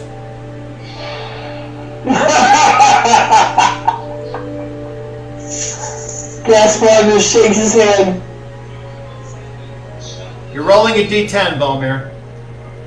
And you're not adding anything to it. Just whatever you roll. I can see 3 people right now. That's stupid. Okay, you are surprised. When you're in the middle of this tender moment, something hits you on the shoulder and you're like, "Grr," and you turn and she reacts, and for some reason Waldor has decided to sneak up on you, and now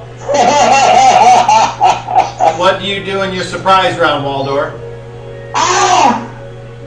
so I look straight in your eyes, and I go, Boromir, I may be able to get some answers for you about your child and our future involving it. Would you be willing to accept my help in this?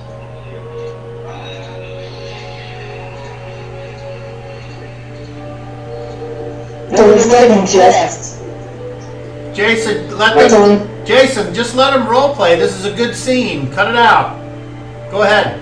Just let me know when you can cast. I'm good. So instead of just looking you in your eyes, I'm going to glare. Like, think of how your wife stares at you whenever you did something wrong. Yeah. Okay, one of those. Well, Damn, that's ruthless. He didn't even fucking, yeah. Guilty. and I'll stay through my teeth while snarling. You better not be lying to me. Why would I lie to you about something as tragic as this? I understand that child was everything to you. It's everything to me, but not to you. You guys don't care. But I do. That's why I'm here. I am not as heartless or as callous as people think I am. The answers to my questions will they'll show that. They'll show everything. So I will need you to lay down, and this will require a sacrifice on my part. You just need to lay down. Okay, pause right there. Okay, Jason, what is it you're wanting to do? I'm preparing to cast. Holding my action. Okay, well nothing It's is. obvious. I'm preparing to cast in response. So what's the trigger? My arms are spread wide and my hands are spread wide, and there's obviously an expression of surprise and disgust on my face. Well, what's the trigger for you casting a spell? The simple ignorance of everybody else around him. That makes no sense. I need you to give me a trigger why you would cast a spell. I think he's going to do something bad. Okay, well that may be, but what is it that has to happen for you to cast the spell? I need something specific. He thinks he's going to destroy the embryo. I'm opposed to the destruction of the embryo. Okay, so what's the trigger? The destruction of the embryo. When he says it must die. Okay, that's fine. That's great. Okay, so you're getting ready to cast the spell. Fine. Okay. Defensively.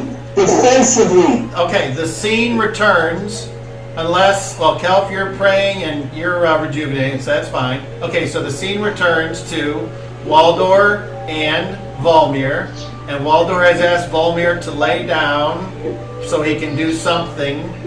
Do you do that? Volmir, do you? Yes. Okay. Yes, but I'm watching you. You're warily keeping an eye on this guy here. So, Okay. you're allowed to watch me. Go ahead, Waldorf. So, I sit Indian style a few inches from her in front of her belly. And then I take out the incense that I got from Kelp and I put it in a pile. And then I am going to attempt to light it. So I will attempt to make some fire really quick. Since we have no fire, correct? How much fire do you want? I don't think so. So I will try to use a flint and steel to light the incense really quick. Do you need a light spell? Okay. What? You don't need a spell. What are you doing? So you do that, and then what? So once the incense is going, I take out the dagger of Anna and my holy symbol, and holding my holy symbol in my hand, I take the dagger of Anna and holding it over her stomach, I slice down my arm, allowing the blood drip on her stomach, her bare stomach, and then I hold the dagger up in the air, and I start swinging back and forth, and in front of me, I go, to all God and powerful of light and knowledge, I call out to give me an answer for this one that follows you, so steadfast in loyalty. Give me an answer. Will we be able to find her child and find her child alive and reunite her with it for our journey's end? And I cast divination. What? Let's check that spell out. Why don't you read the description for us all? What level is it? So a divination spell. What level it is takes it? me one turn to cast. What level is it? Level 4. Okay. Okay. Gaspar, skip, and if I need to roll the dice, let me know, because I know exactly what he's doing. Do you speak Ganami? What? I speak what? No. Gaspar, do you speak the Gnomish language? No, I do not. Then please roll me a spellcraft. Spellcraft is 17. And Plus what I roll. on a d20. Hold on. I rolled a 15 plus 17. Alright, so, using your spellcraft, you recognize this Ganami is casting divination magic. Is it religious? Well, considering you know he's a priest, and priests get their powers from the divine, you can think about that what you will. Has the woman been cut open? No. Okay. Gaspar keeps away and respects what they're underdoing. Does he notice that she's no longer pregnant? She was big and pregnant when he tried to touch her before, so he would notice. Yeah, no, I'm just. Let me answer that a different way. If he doesn't, that would be poor dungeon mastering on my part. I had hoped that I had made that clear to everyone earlier. If I hadn't, But you remember Gaspar tried to touch her stomach. yes. But to answer Kelp's question, if I hadn't made that clear, then I would like to do so now, in retrospect. Just like Gaspar was perplexed by pregnancy because he's used to death. Okay, so after around 10 minutes, hearing no other objections, the hill is relatively quiet except for the ambient noises of the wind blowing through the tree and some occasional animal noises. The spell is cast. Some noises in the trees and some occasional animal noises. So,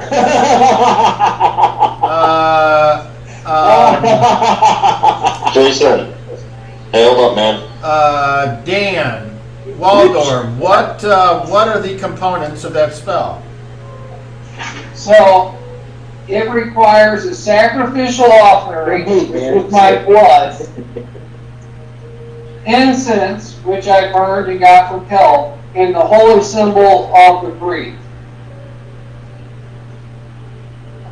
Okay, do you add anything to this sacrifice that could aid in the successful resolution of this spell? I have nothing else to offer. Gaspar Everything that I have is of low quality. So that's why I offered so much blood. Okay, for every hit point of damage that you allow yourself to bleed out, you will add 1 to the percentage of a successful roll. How much do you hurt yourself? 12. Okay, so during this 10-minute casting time, there is a decent amount of rich red gnome gravy dripping upon the body of this albino elf, and the contrast of the deep red blood upon the white skin, you all can make your own conclusions as to what that would look like, but it is not pretty. May I speak as a necromancer? I collect a sock full of fluid and scuttle away while other people are being beaten away for their undue curiosity. Who are you talking to?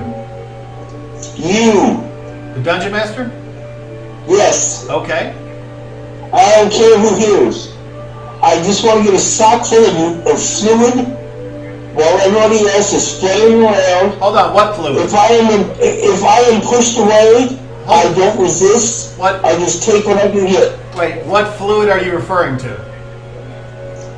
What's leaking from the albino elf? Well, nothing's leaking from her, it's leaking from the You gnome. said stuff was leaking from an albino figure. Whenever albino fluid is leaking, I am collecting. Okay, well, she's not leaking, it's just the gnome.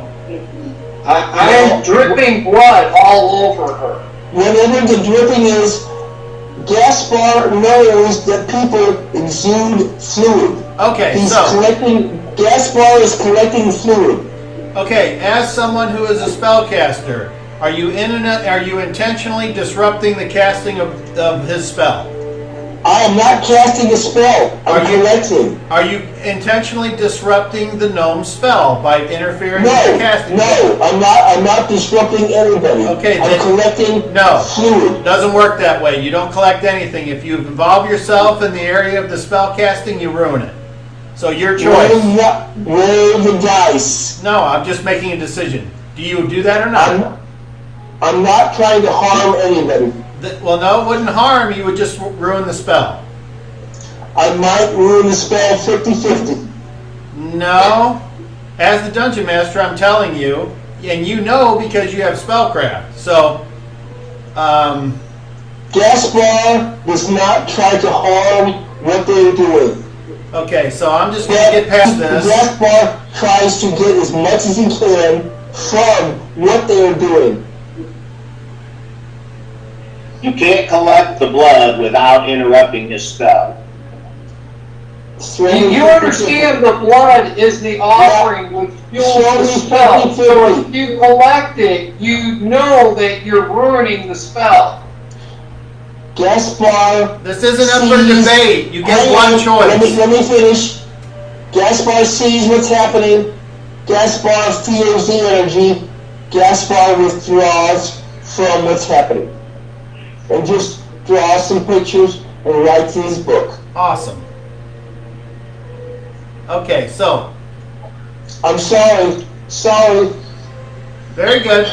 So, the spell completes. I did not mean any kind of power play. Sorry. All right, very good. So, Dan, you get to roll percentile. But first, you have to ask your question. So my question was what I stated, that... No, I don't know what you stated.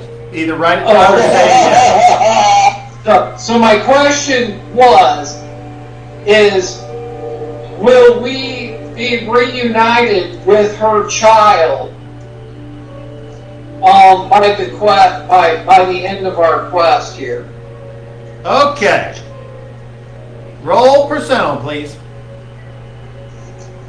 Everybody? No, just the spellcaster. Okay. Well, I'm a Got spellcaster. a 51. Okay, that's plenty good. All right, so at the end of the casting, you speak and you ask for divine guidance, information that no one could get in any other way except for what you have done. You have reached out through divine providence to the two powers, as far as you're concerned, of the universe, that of the darkness and that of the light. You get two answers. The darkness says, I get none. the darkness says, or would you like me to text you the answer, or are you going to say it out loud? Will you text me the answers? Okay. Good choice. It depends on what the answers are, what I say. Excellent. No, Right. excellent. No. I'm glad I'm praying through all this. Doing my Same. routine, calling on Same. At least you're not shitting on a scorpion. Damn. Lucky.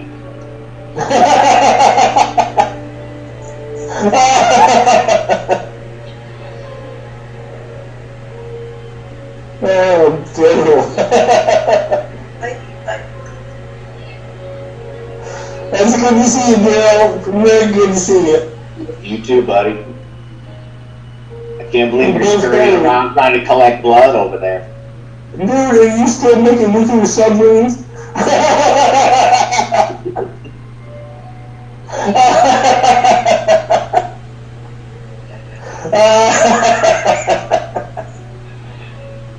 What's your you still haven't answered the properly. What's your frequency? Daryl, what's your frequency? I know, I already forgot. It's uncertain. Uncertain. Yeah. That's for sure. That was a good convention, man. Fuck, that's been One what, convention, 35, that was a good time to be alive. 30 years ago. Yeah, Daryl, it was a good time to be alive. Was that the conflation? Yeah. Everybody. All I remember is St. Louis. I was in the con since St. Louis since 1984, man. That's all I remember. I met Stephen King, he gave me a beer. That's all I remember. I got my picture with Stephen Lee. Somebody tried to rob me. That's all I remember.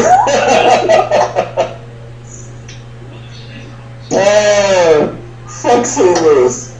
Man, shit. I took my son to the convention up in St. Louis, Comic-Con, when it came through. We got our picture with Stephen Lee. If I had children, I would never ever take them to a convention I went to. God, No. fuck, no. We had fun. I know, Bill, I know. Gil Gerard, I met him.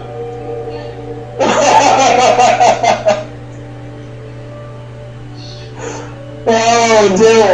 You see now, when I was doing the conventions, he had met me about 5 years after I started, and all those douchebags and Star Trek fuckers. Oh my god! There was this one time we were all in the swimming pool, and this guy came by in full clean-on uniform, and they just grabbed him and threw him in the pool. Oh my god, Daryl! Oh my god! That's hilarious. And this guy was in Doctor Who. He's like, I'm Doctor Who, and I had this long, shredded thing made of carbon, and we just threw it in the pool and dragged his ass. Oh my god, Daryl! Oh god! Crazy. God, those days. I mean, 20 years ago. Fuck, man. Oh god. Remember being in my wedding? I went to the first one. How many weddings have you had? Oh, just two. Yeah, you were actually in my wedding. Yeah, two. I don't remember. And this is before 1990, just the one in the mail. I don't remember. I remember you were dating Stacy, the nanny. Stacy! Oh my god! Stacy! Oh my god! Stacy! Oh man! Bam! Boom! Wangity bang! Oh my god! Whiz bang wow. It's so good to see you, Bill. It really is. Yeah, it's been a long time, man. Well, like I said, 30 years. It's been 30 years, man. Yeah. And then, like, these old Dungeons and Dragons faggots. Yeah, these old Dungeons and Dragons faggots, you faggots. This is a new way to play. It's kind of convenient being able to play from home like this.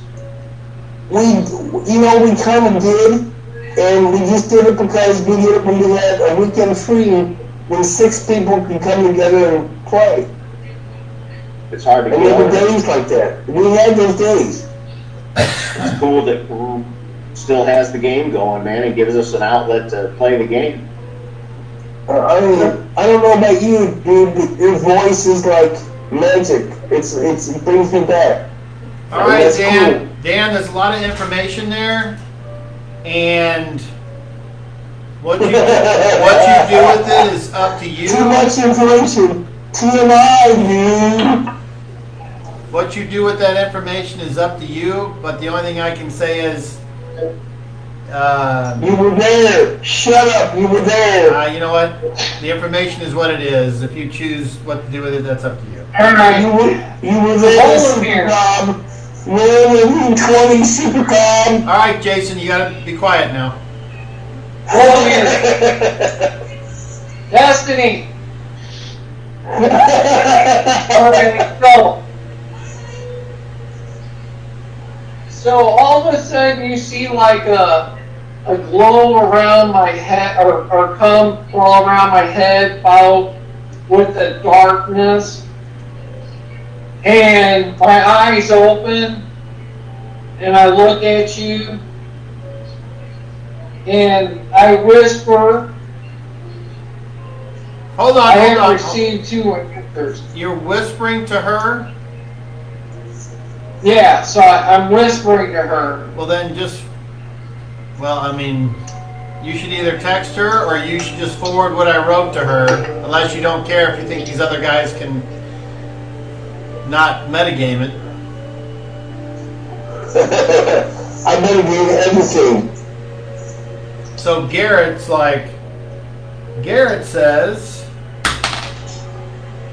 says, no fucking whispers, say it out loud, asshole. Gaspar laughs out loud and whispers. So, Sounds like I tell you, Well, I rolled real high, so that's why he did that. Anyway, go ahead, Waldorf. but I tell you, the light tells me that you will be together at least once more before the end. And as far as the other outcome, it doesn't matter if we die. So, Oh, you reptile. but I foresee that we're going to that. So you shouldn't worry about the other.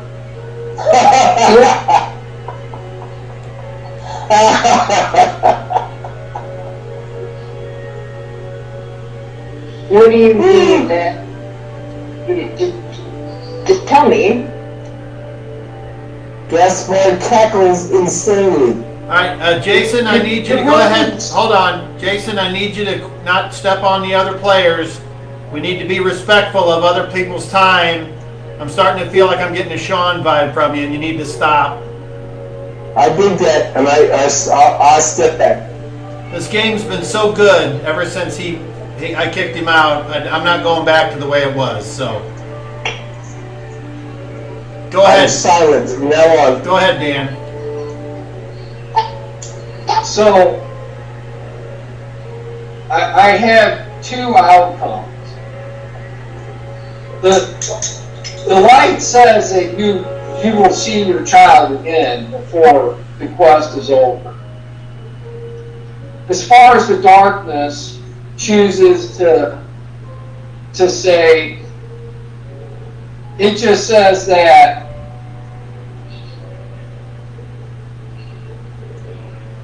Flying Death will kill Dr. Bitch's minions again.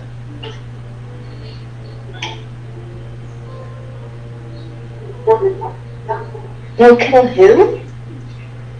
Dr. Lich, Pursuit. We'll kill his witches again? No, his minions again. Oh, I thought you said witches. I mean, it's two possible outcomes, so.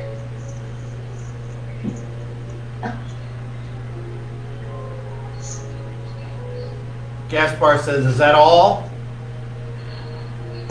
Yeah.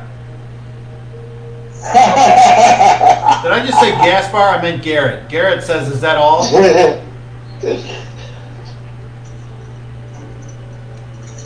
All right, then. Are you sure it's had Flying Death? Flying Death.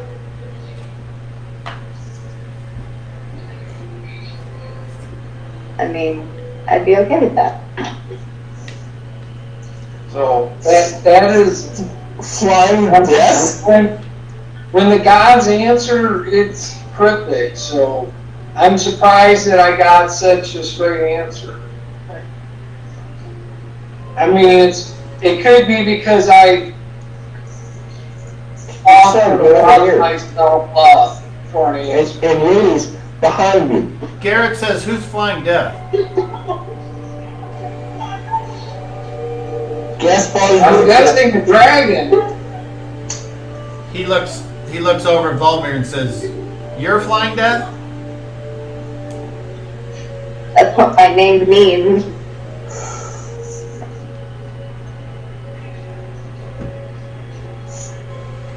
So then Garrett says, nothing.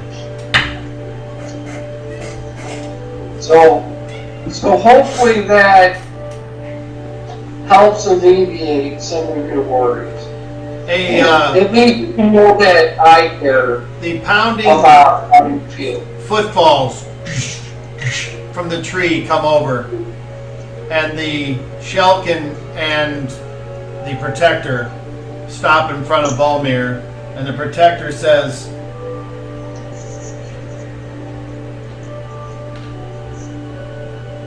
according to Shelley, Dr. Lich's minions are those that keep him safe. Was there anyone in your adventure that kept the Lich safe that the dragon wished to kill?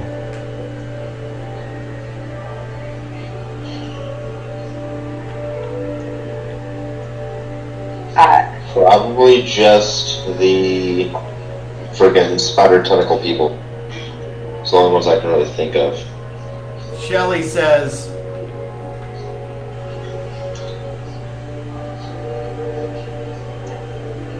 where are you expected to go in the end? Where is your final destination? He looks at Volmir. What's your final destination? He looks at Ein. What's your final destination? He looks at Garrett. What's your final destination? Garrett says, my final destination is to kill the dragon. And the Protector says, who did the dragon kill when you first met him? A king. A king or a queen, and a shitload of soldiers. And the Shelkin says, and where is the Lich? Where is the Lich at that time? The color is blue. The color is wasn't in blue. existence, we don't think. Garrett says, Um, the Lich apparently was in the basement of the Lord of Newstone's mansion, because we were told that that's where that guy got the book from, the catacombs, the old monk thing. And so the Protector says, then the dragon was attempting to slay the Protector, forsooth, from your time.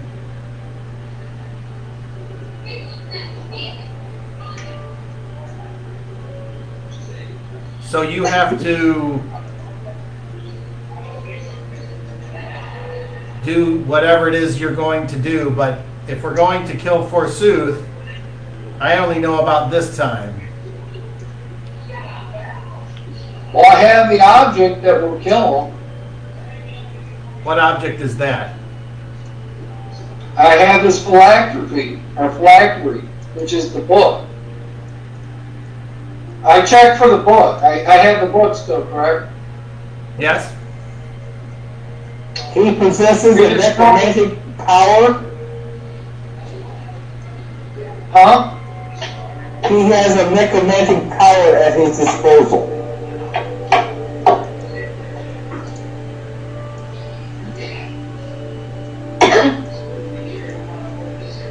My necropathy is 19. What do I need to know? What are you trying to figure out? He possesses an item of power that will give him victory over what he possesses. Roll your necrology. It's 19 plus what I roll. Correct. Correct. I'm still rejuvenating. I'll be right back. 31 total. 31, okay. So you know that a Lich keeps its life force in a phylactery. And he possesses this? Well, Waldor said he did. Is it obvious that he possesses this power?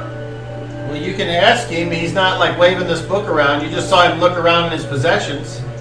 He has a book? Who are you asking? You. I can't answer that. You have to ask whoever is in your group. I step back 10 feet. Okay? Something's wrong. Something's wrong and Gaspar appears agitated. Garrett's like... Gaspar's acting like he's gonna cost some shit. Garrett's like, calm down. What are you doing? Something's wrong. Well, if you can't tell us what it is, we can't help you. You can't help me. I can't help you. I need to leave. Well, okay, bye. Who are you attacking? No one's attacking anyone. Yet. We're going to attack a dragon, and then we're going to kill Forsooth, not necessarily in that order. All right, I'll be quiet now.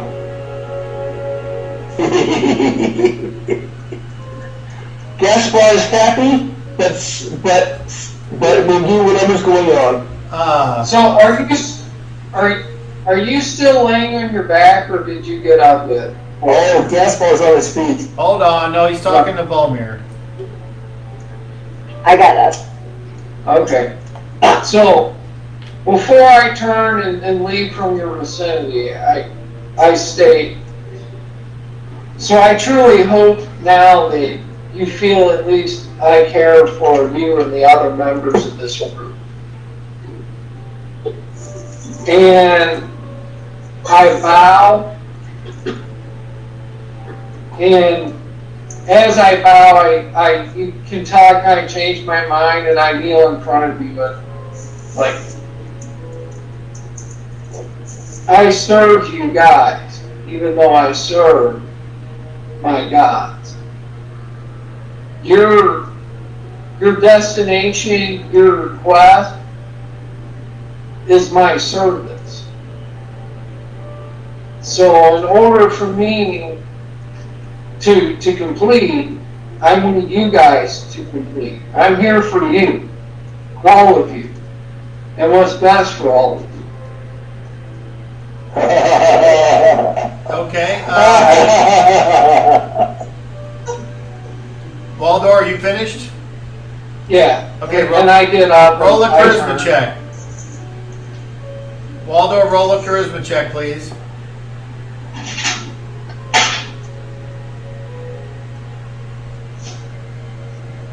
$27. Okay. So Garrett comes over and he offers his hand and he says, "Get up."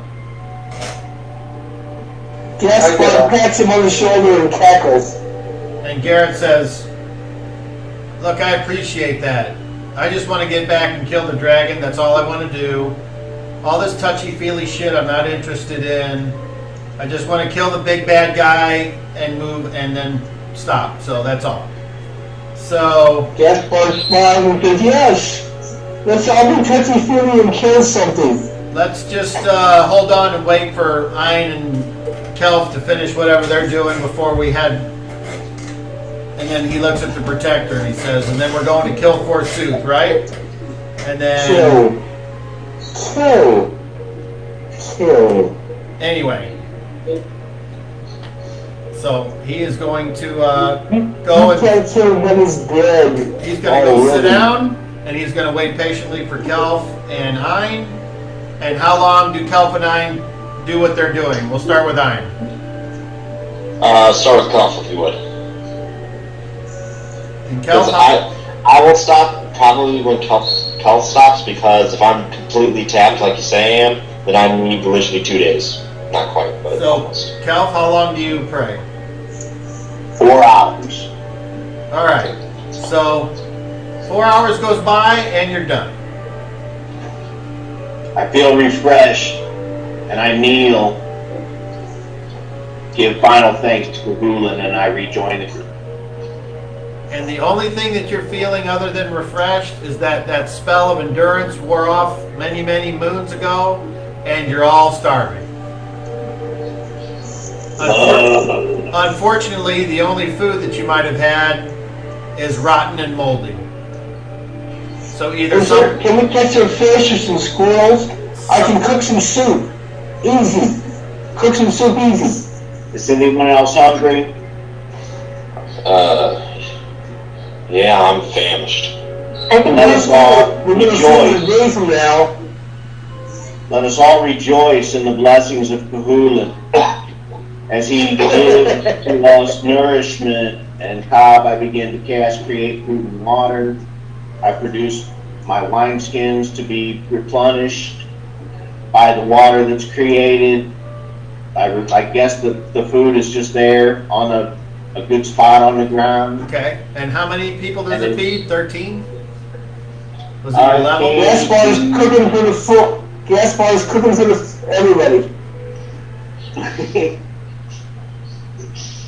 It is a cubic foot, feeds 3 people, I believe. Okay, so if I remember correctly, there's plenty of food for everyone and whoever wants some, which would be And the horses. if you want food, it is there. If you don't, obviously you would start to suffer the penalties for those kind of things. So that is done. Garrett then says, "Okay, How long did it take us to eat? as long as you want." How much food do we have that's spoiled? Everybody bring out your food. You've already checked it. I I already don't described have its any. condition. Yeah. Gaspar produces fresh, beautiful food. Okay, so you've all eaten your fill. And Garrett says, "Okay, so we have a decision. Do we follow the protector to go kill Forsooth? Or do we use our coins and go back to the final spot?" Coins? Coins? I think we should follow the protector. I think I'm your, my friends, I'm your torpedo. Aim me and shoot me. As you know, Yeah, why don't you kill Forsooth? I will collect more than you could ever give me. Gaspar, can you hear me? Yes. We are going to kill Forsooth. That we are aiming you. You said aim you. We're going to kill Forsooth. And I vote that we do so. Excellent. Waldor? I mean,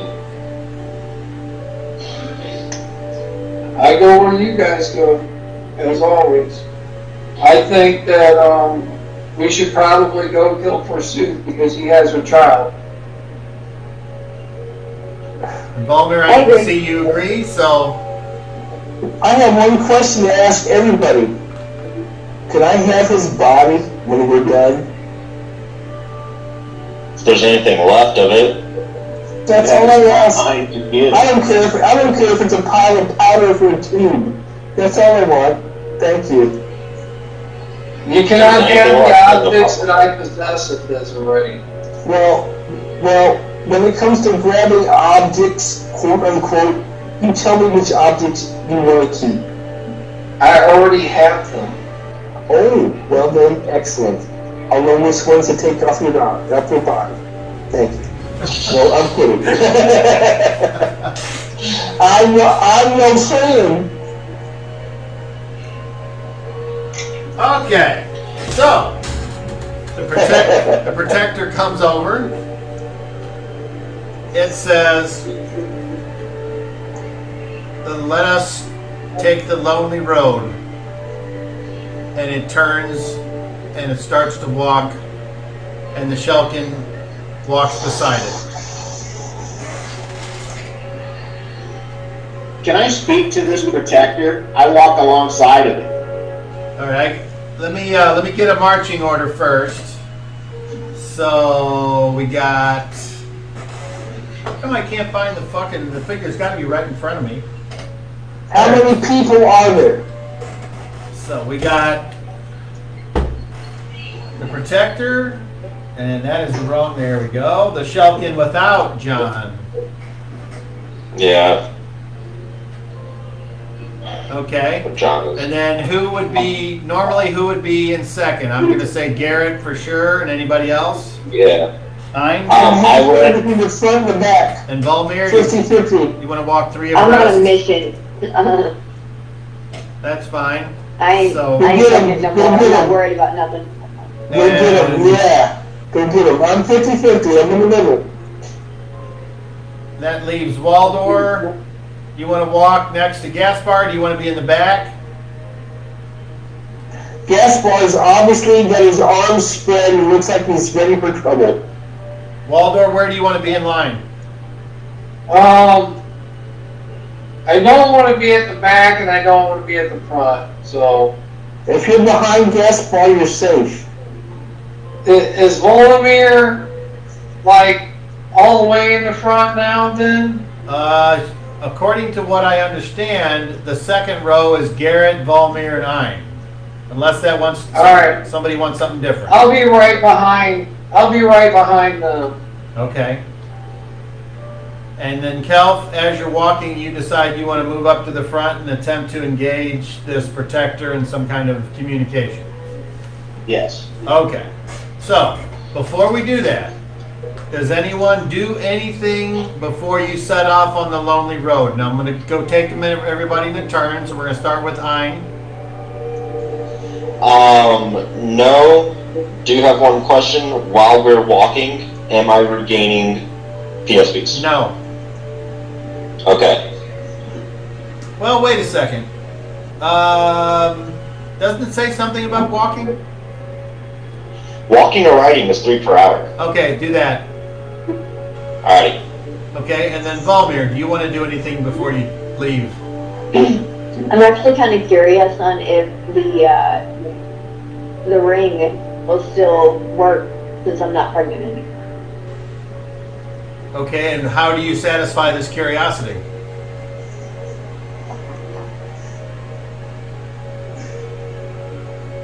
I'll save that for a surprise later. Okay. So you just kind of walking wistfully, kind of Yeah, like just kind of rolling your in a thing in your hands, and your swords are at your sides, and just kind of strolling along. yeah, just kind of like twisting it. Garrett's like, I'm watching for danger. Okay. Gaspar, do you do anything before you set off? I'm ready to cast a spell. I'm waiting. If anybody approaches me, I cast. When you say anybody, does that include your allies? Anybody. Okay. And last but not least, Cat Hugger. Yes, you, Waldor. That is a cat, I'm isn't it? just gonna give a prayer to my gods before we head out. Okay. Is this I out call loud? upon Is this out loud or silent? hello. So Okay.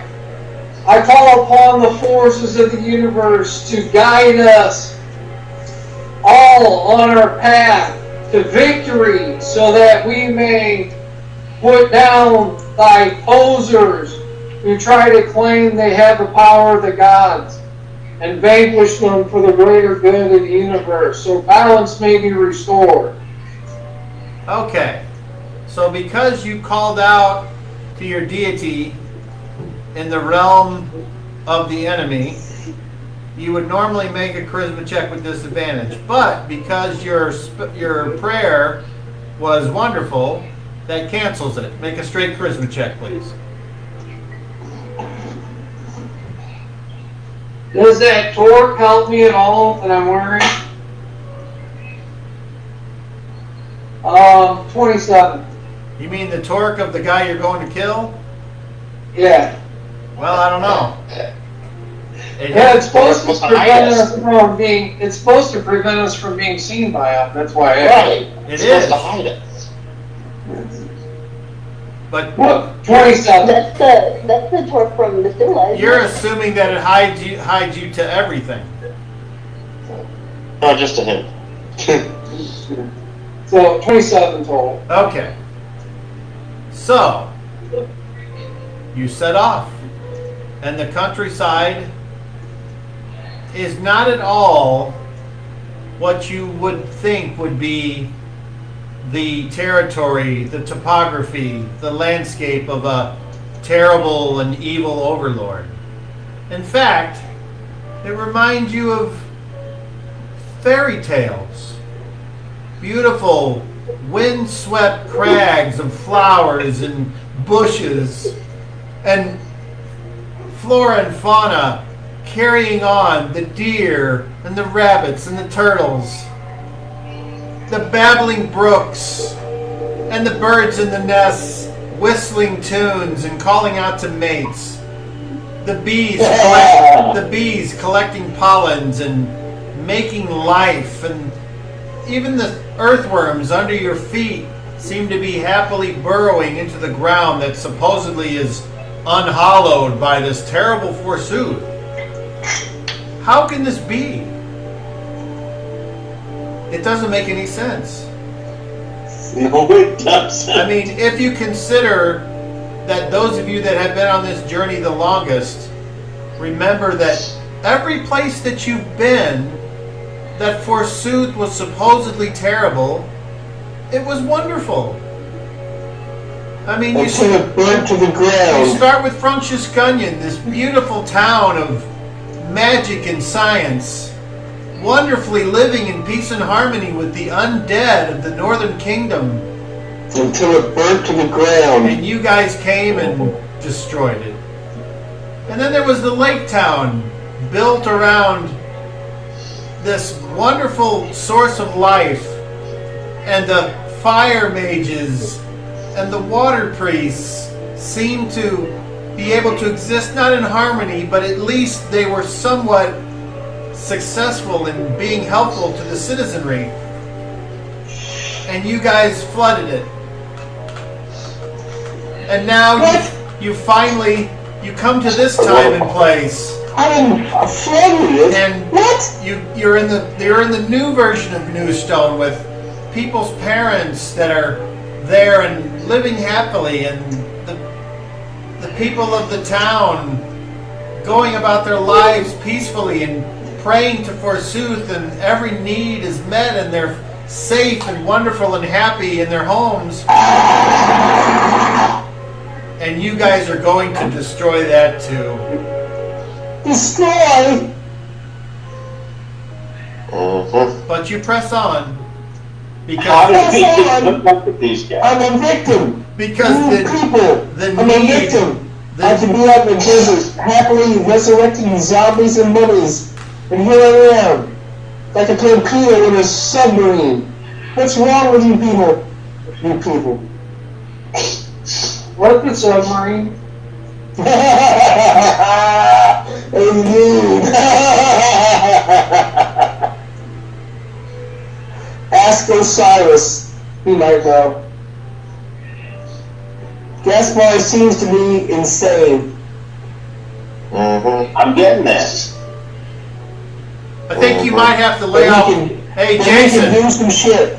Jason, you'll have to lay off the booze next game, or we can't let you play anymore. I'm hip. So anyway, take that to heart. Do whatever you want to do, but just know that's the thing. Oh, I understand. Okay. So, as I was saying, each of you that has a weapon of the ancient Osnod, it has connected with you mostly, some on a more personal level than others. Skin Piercer, all it knows to do is kill and kill again. And Angaloche, it knows only how to change you into a dragon. And if that hasn't given you a clue as to what this entire story is all about, I don't know what else to tell you. And then Heart Needle, it's got two sides. It can wound you and it can heal you. And then lastly, there's Night Fang, of which it has been made perfectly clear by someone who would know what it will do. But yet you carry on. And as you round the bend of this wonderful babbling brook, as you've stopped to wet your whistles with the fresh water, and you've seen fish and water spiders and lizards and a beaver dam, you look up and you see this quaint little village at the foot of the mountain. on the top of this mountain, drawn to it like a man's eye to a shapely woman, stands for Soothslayer, a giant, dark void, a ball of darkness, a mile across, as if someone took a chocolate scoop of ice cream and placed it on the peak of a 500-foot mountain. A mile across? Wow. No light can escape. No darkness can penetrate. No amount of supposition or suggestion or speculation, whether it be divine or arcane, whether it be mechanical or illusionary, can give you any glimpse into what is inside of this. The only thing that you know is that everything that you have sought out has led you to this point. What do you do now?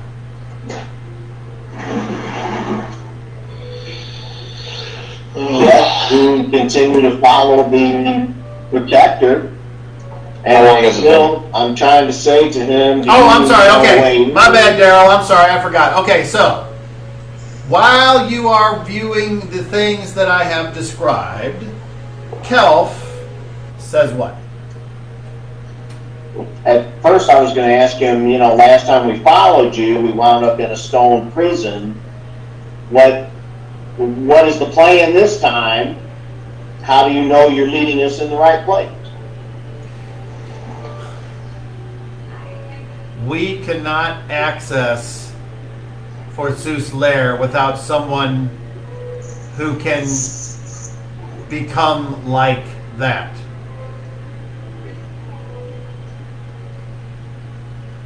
Become like what? Like that. And he points to the just off in the distance. The darkness? Yes. I can assume that appearance. So can I. The one called Ein I can now has the walk ability. undetected amongst them. The one known as Ein now has the ability to access that lair.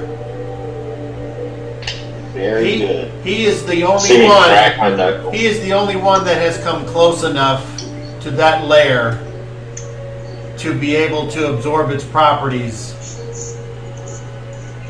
And one of my scarecrows saved him from its demise before he crashed into it.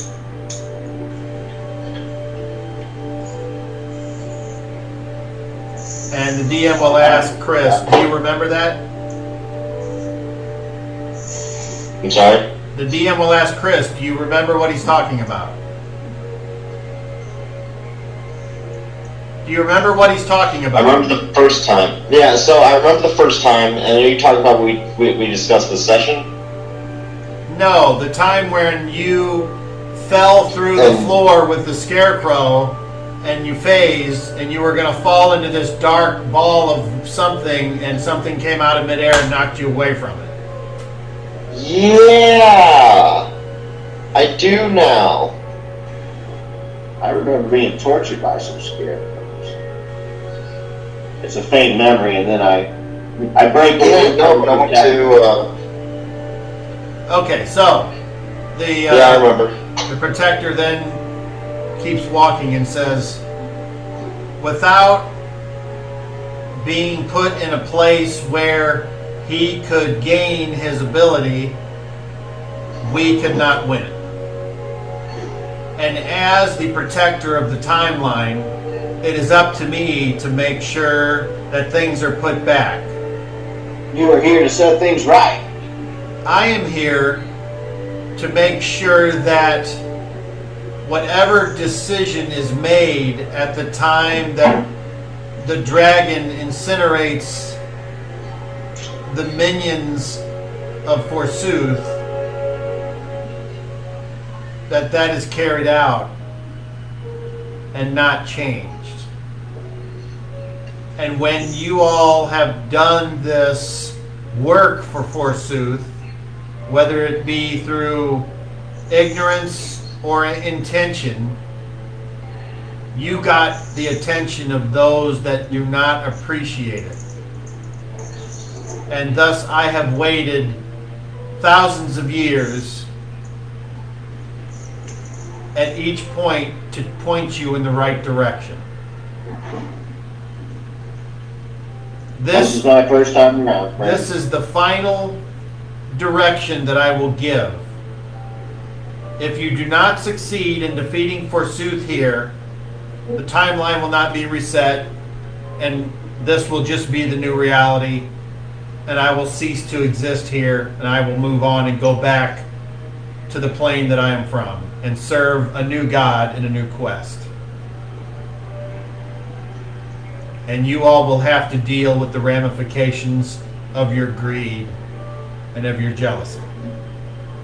But if we succeed, and when I say we, I mean I am going to help if I can, and so has the Shellkin, and so are the Scarecrows, because have not the Scarecrows pointed your way when I was not there? And have the Shellkin not helped you through the most dangerous mazes, whether they be of land or your mind? They have. And has not the Giving Tree given the ultimate price? I think so. So Jasper's happy with what he's brought in so far. there is nothing more than this. You either win and then go on, or you die, and that's it. And he turns around and he looks at Volmir and he says, "You must choose wisely, and the rest of you should make sure that she does." And he continues forward. He says, "I am going to rest outside of this city. You mortals are to go into this city,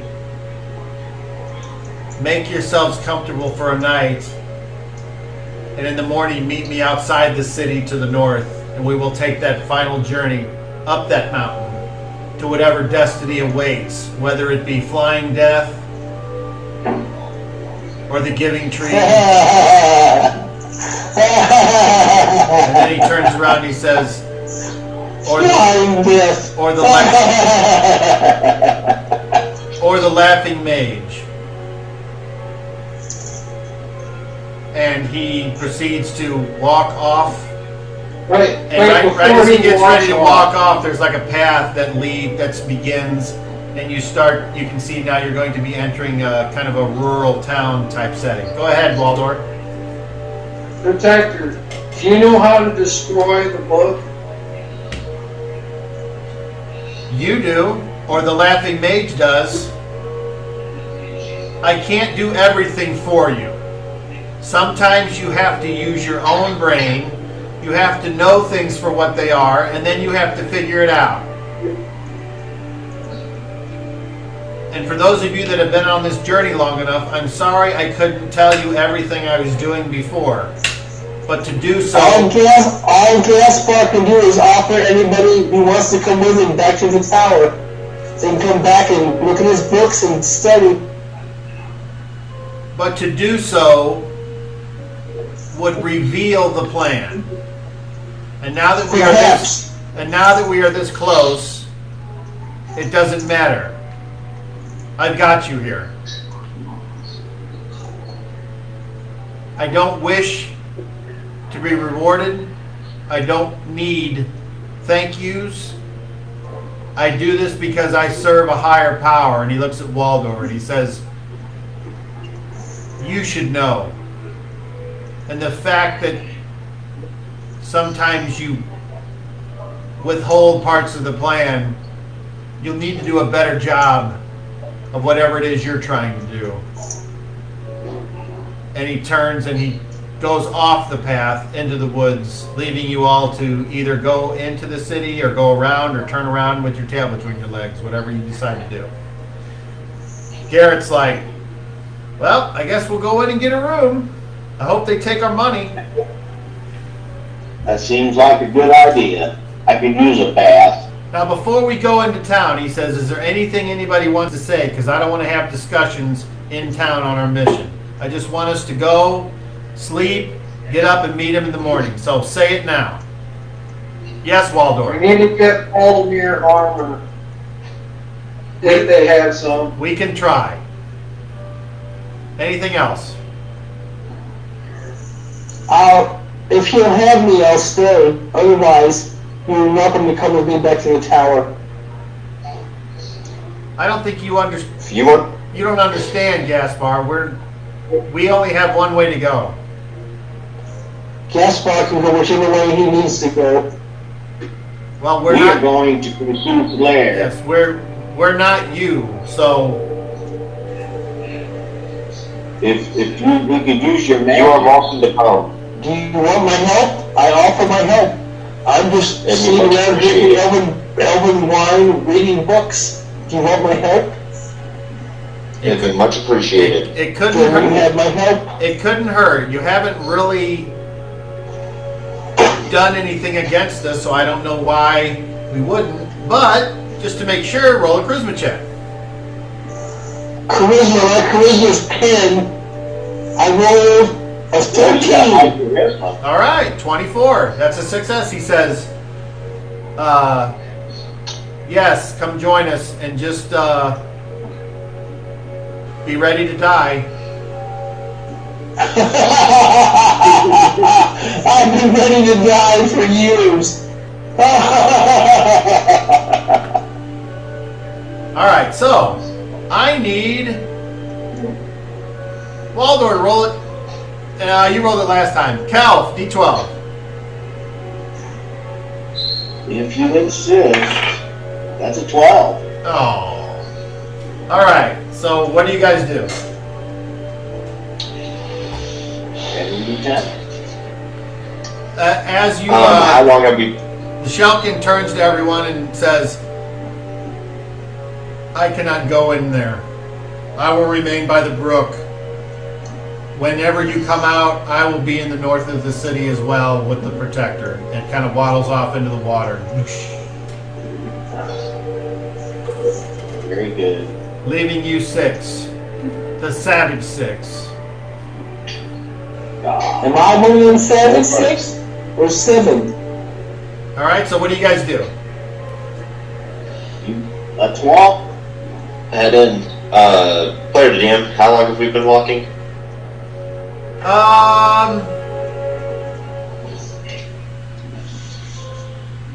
3 hours. Appreciate it.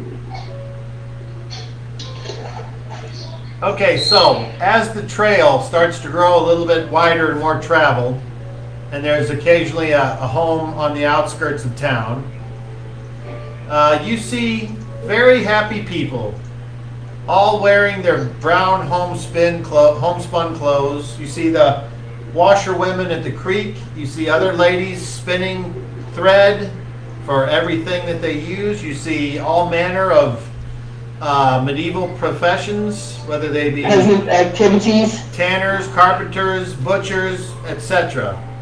You can continue on into the heart of the city looking for lodging, or you can do something else. Waldor has his hand raised. Waldor. So are we coming within close proximity of these people on the road, or are they off the road? So far, you haven't passed anyone leaving town. So the answer would be Well, I no. meant like, are they in town and we're walking past them while they're on the road? No one's on the road but you guys. They're in their own little plots of land and or businesses. Okay. Are they human? They certainly appear to be. Very But good, sir. I would like all of you to make perception checks. Waldor gets to roll observation. And And I'm going to call out for numbers, starting with Kelf. Kelf, 16. number. That is 16. that is a failure. Gaspar. Is this a total? This is 30 plus your intelligence. Oh, 32. That's a success. Volmir.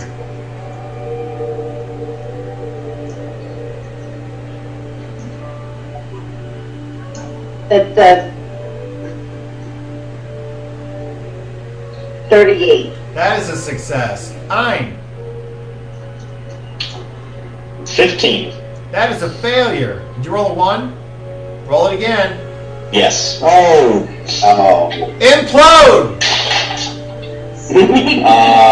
32. Okay. So no critical failure. You just don't notice anything. Okay. I And have feet. I have feet. I hope you have feet. and Waldorf. That's what I noticed. 26. That is success. Okay, so for those of you that were successful, you cannot, you're not sure. Every so often, as you look about at the people going about their normal medieval lives, occasionally you see a glint, a shine of something on their heads. And occasionally one might shine a little bit longer, but then it kind of goes away. Until eventually, as you keep looking, you notice that everyone has on a barely perceptible, sometimes not visible, crown. This is not good. And the crown looks like a certain crown that you all have seen before and that the Protector recreated from Shell's Silver Stein. And is it the same crown from my vision? Yes. Gaspar appears disturbed. It is disturbing. There's a mind control happening here. Yeah, we definitely stick out. I'm Garrett, casting. hold I don't on. need the control. Garrett says, yeah, I see. You guys see that? He's looking at Ein and Volmir. You guys see that? See what? They all have crowns on. Do I notice Gaspar's that? actively You casting. don't, whoever failed, they just never see it. What the hell are you talking about? They aren't wearing anything. I see what you're talking about. Okay, so I'm not crazy. No. Yeah, you are. I don't see Jack. Yeah, Okay, well, we sure stick out for sure. That's for sure. How? right on Well, cue, maybe you. whenever he says we stick out, right on cue, riding down the street on what can only be described as triple-sized Siberian wolfhounds are several human-appearing guards wearing glittering armor, holding. One of them has a long spear. One of them has a bow with no string. One of them has a tusk-shaped sword, and one of them appears to be dragonborn. And There's the other version of us. Found us. they get about 30 feet ahead and they stop. And I'll cast if they approach me. while I'm narrating the scene, if you want to do something, you will have to get my attention, raise your hand, and then we will proceed. Otherwise, you are not doing anything threatening. You're just waiting. Yeah, unless somebody approaches me, I'm casting. Okay, so Jason, the way this works is if you are readying a spell, that means you start to cast it. You have a round to let it go. If you don't cast it, the spell slot goes away. But if that's not what you want to do, you're just saying you're waiting, and then if something happens, I'll declare an action. Then that's another way you can do it. But you can't infinitely hold a spell. No, I'm waiting if you declare an action. That's fair enough. Okay, so the one with the spear, the one with the bow, the one dragonborn, and the one with the sword. all get off and they approach. They get to within 10 feet. Their weapons are not readied. Obviously, the bow is held down by the side, and the Dragonborn does not appear to have any weapons at all other than his sharp claws and fangs. What color is the Dragonborn? It appears to be black and green. It looks like the same color that a certain dragon that you all might have seen on multiple occasions in this story. Maybe. Can't be the same one. The Dragonborn walks forward and in a guttural, hard to understand accent says, "We are forsooth special elite. You will come quietly or you will face the consequences." Does anyone do or say anything? I'm preparing to spell. room.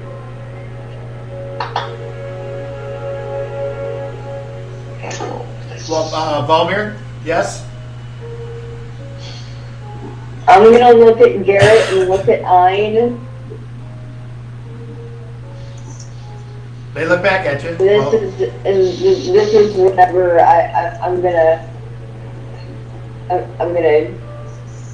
use English. Garrett says, I'm casting. "Hell yeah!" I'm casting. Power. So you guys are not. You're declaring your actions right now. Okay, so we have Valmir. Oh, shit. Valmir, use a magic item. That's an action. Ein, did you say power? Yeah. That is an action. Waldor, you're casting a spell. That's an action. Get the shit Kel? on the road. I'm going to hold my action, which is to attack if one of those people attacks me. Okay, so you're readying an attack. Yes. Okay, and then lastly, Gaspar. Anti-magic shell. So all you got to say is cast a spell. Casting. And then, did you ever get any info? Do you know like casting times yet and all that? It happens within a round, 10-foot radius. I have it written right here. What's the casting time? Hang on. And that might be on the sheet I sent you. I'm looking right at it here. Okay. 1 round. Okay, so you start casting at the right after we roll initiative, and then at the end of the round, that's when your spell goes off. So unfortunately, Exactly. So what that means though is you Let me read it. Area of effect. If the area of another spell or magical effect, such as fireball, can't extend into the sphere overlaps an area of magic. The part of the area that is covered by the sphere is suppressed. So basically, right now, anything less than 5th level can't hurt me. Well, hold on now. You Within a haven't. 10-foot radius. Unfortunately, you haven't cast it, and in this edition, your spell can get disrupted if you get hit before it goes off. That's true. No, I'm all hip with it. I'm hip. I know they I know. changed that for 5th. But I That's fine. have high spell casting powers. So I'm just waiting on that. Okay, so what I'm Tell me what I saying. need to roll, man. Well, hold on. The way I'm visioning it, I'm guessing you can't see the figs, but we got Kelf, Gaspar, Volmir, and Ein up front, and then Waldor and Gaspar right behind them. So unless you want to do something different, that's how we'll start. Okay, the best I can do in a forceful manner is to cast Wall of Force directly in front of me and push it forward 40 feet. Well, all you have to say is cast a spell, and then when it comes to your turn, that'll be that. I'm casting. All right, so there's the 4 horses. of the four horsemen of Forsooth's apocalypse. Yeah. Yeesh. And then we will just go ahead and... Wasn't ready for this, guys. He wasn't ready. These guys here. So we Remember, have, this is a new game for me. It's a different game. we have spear. We have... Wall of Force. We have a bow. A Wall of Force creates a spell, invisible Wall Hold on, of Force. Gaspar. We have... what's here? We have Dragonborn over here. It's level 5. And, okay, there we go. There's the Dragonborn. And you can break an enchantment. Dragonborn. Okay, so we need the sword guy. This one. Okay. Alright, so you're declaring an action. They were basically watching you, so there's no chance of surprise. So I would like Volmir to roll initiative, please. Be an 8. Volmir. Roll initiative, please. I roll. No, Volmir's rolling.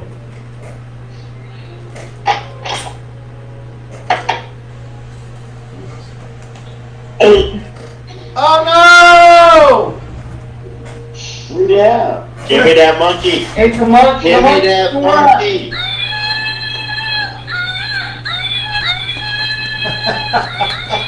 Do we see this giant monkey flying around overhead like it's going to Right. go? Volmir, roll a d20. Volmir, roll a d20. Beat a 1. All of a sudden, that giant mile-long black cloud shifts into a monkey and then shifts back. What'd you get, Volmir? 15. Okay, it happens to your side. Roll another one. Roll 16. Hey, what is it, 16? Is it 16? 16. Roll 16. Roll, get a 16. What'd you get? 2. 17. 17. Is it- Okay. That one. Okay, I will narrate this when this comes up. So, Awesome.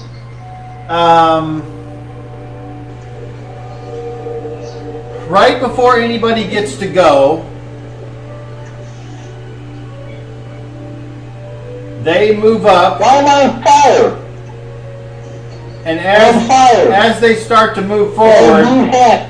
you guys move backwards. So basically the only thing happens is as they move forward, you guys are like, whoa, wait a second, whoa, and then we go to actions. So, anyone on very fast? Yes.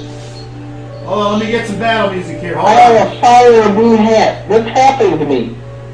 Then you get a pep ranger now. What the hell is happening? You're messing with some stuff. I'm not messing with nothing. There's Something's back with your system then. Well, obviously, I'm you've on fire, baby. had too much to drink. All right, combat. Let's hear it.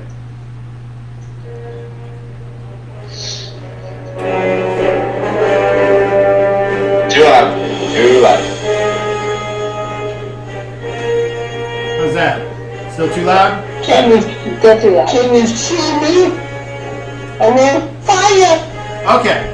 Very fast goes. What's your power? I would like to use elemental composition. I would also like to use a non-weapon proficiency with power manipulation, entitled power manipulation.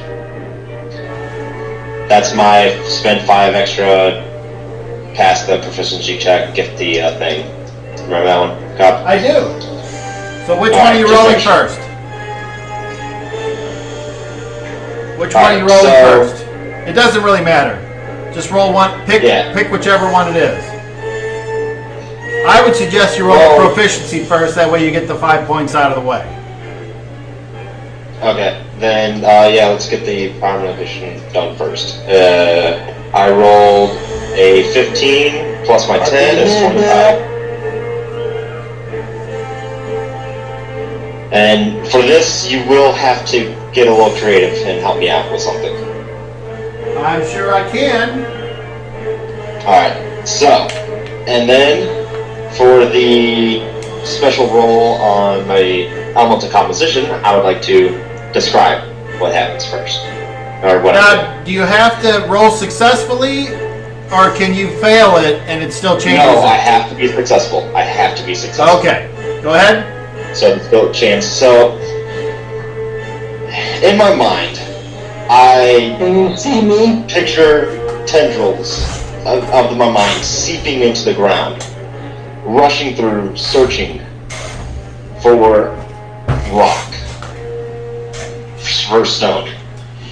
And it, after a while, it very quickly finds it, the tendrils latch on, and slowly but surely, I imagine that these materials being sucked up into my body. And it kind of starts slow at the feet. Everything starts turning to stone. Just gray stone, solid, as it rushes up my legs, chest, down my arms, and finally engulfs my head. And I use elemental composition. All right, hold on. Don't roll yet. So, because of your excellent pre-visualization, roll with advantage. Awesome. Appreciate it. Alright, so the first roll was a 13, which is successful. And the second roll is a 6, which is even more successful. And then, of course, my power manipulation was a success earlier, so it applies. And I spend 29 PSP.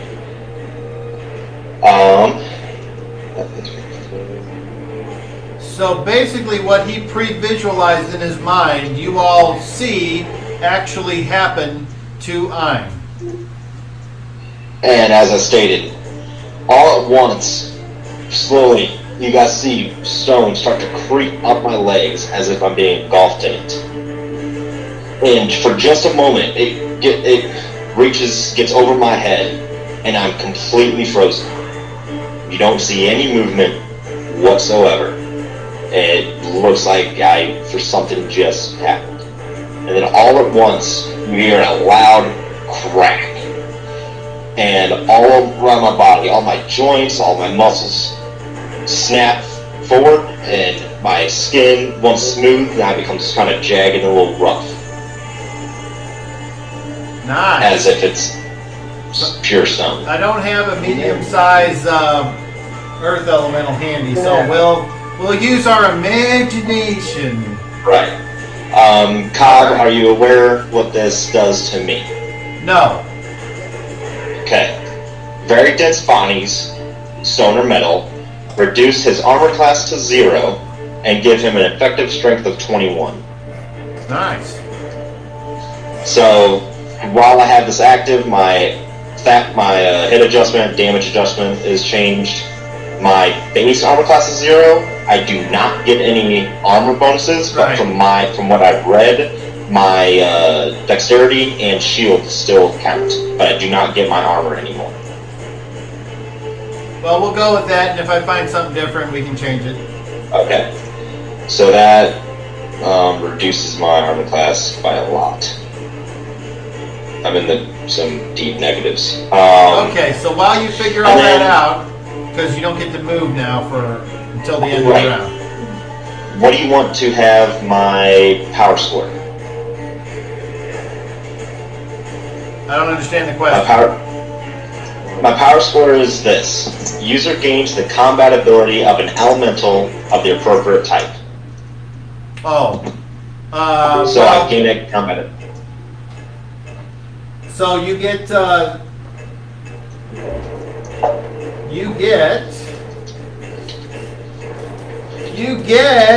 something.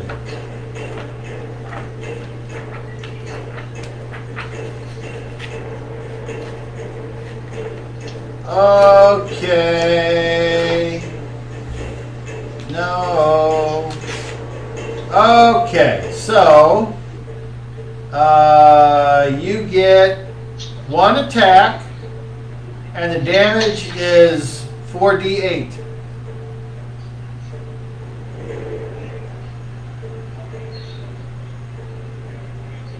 All right, and so basically, I use that instead of I would use that as an attack. Is it just single target or? Because when you change, it might not say anything about your stuff, but I'm going to say like when you're a druid, it melds into your form. Right. I was thinking. Hold on. Changes form. And that would also mean you wouldn't get the shield. Okay. Changes limbs and senses. Normal weapons may be unable to harm some. Oh, never mind. Yeah, didn't mean to read that. All right. Well, Alrighty. meanwhile, let's we'll come back to you. We'll have to look. Yeah, Okay. we'll come back. So, we'll have to look at some stuff. On fast, anyone? Gaspar, what's your casting home. time? He's not there. Okay. Volmir, if I remember correctly, don't you change on average when you use your magic item? Yeah. Okay. So, unless, I guess nobody goes on fast. So, with you guys doing the jam here, and sudden rock creature appearing over here on the right, the Dragonborn will move up and attack. And the one with the sword,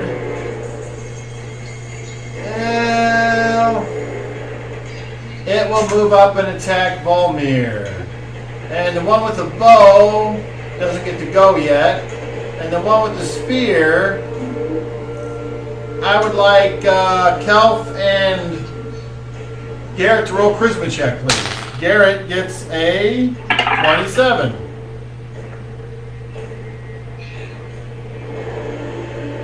And 23. All right, it attacks you. So I go. Yep.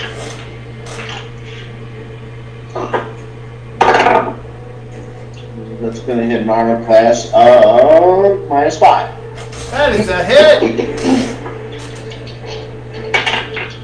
8 points.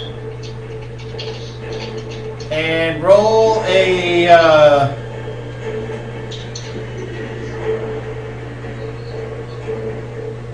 Do you have something written for knockdown on your sheet with your fist? And let me look here. No, that's critical on a 19 or 20. All right. I think it's a strength check for knockdown. All right, roll it. Beat a 27. And I'm adding my strength. You are? That is a 23. All right. Offhand.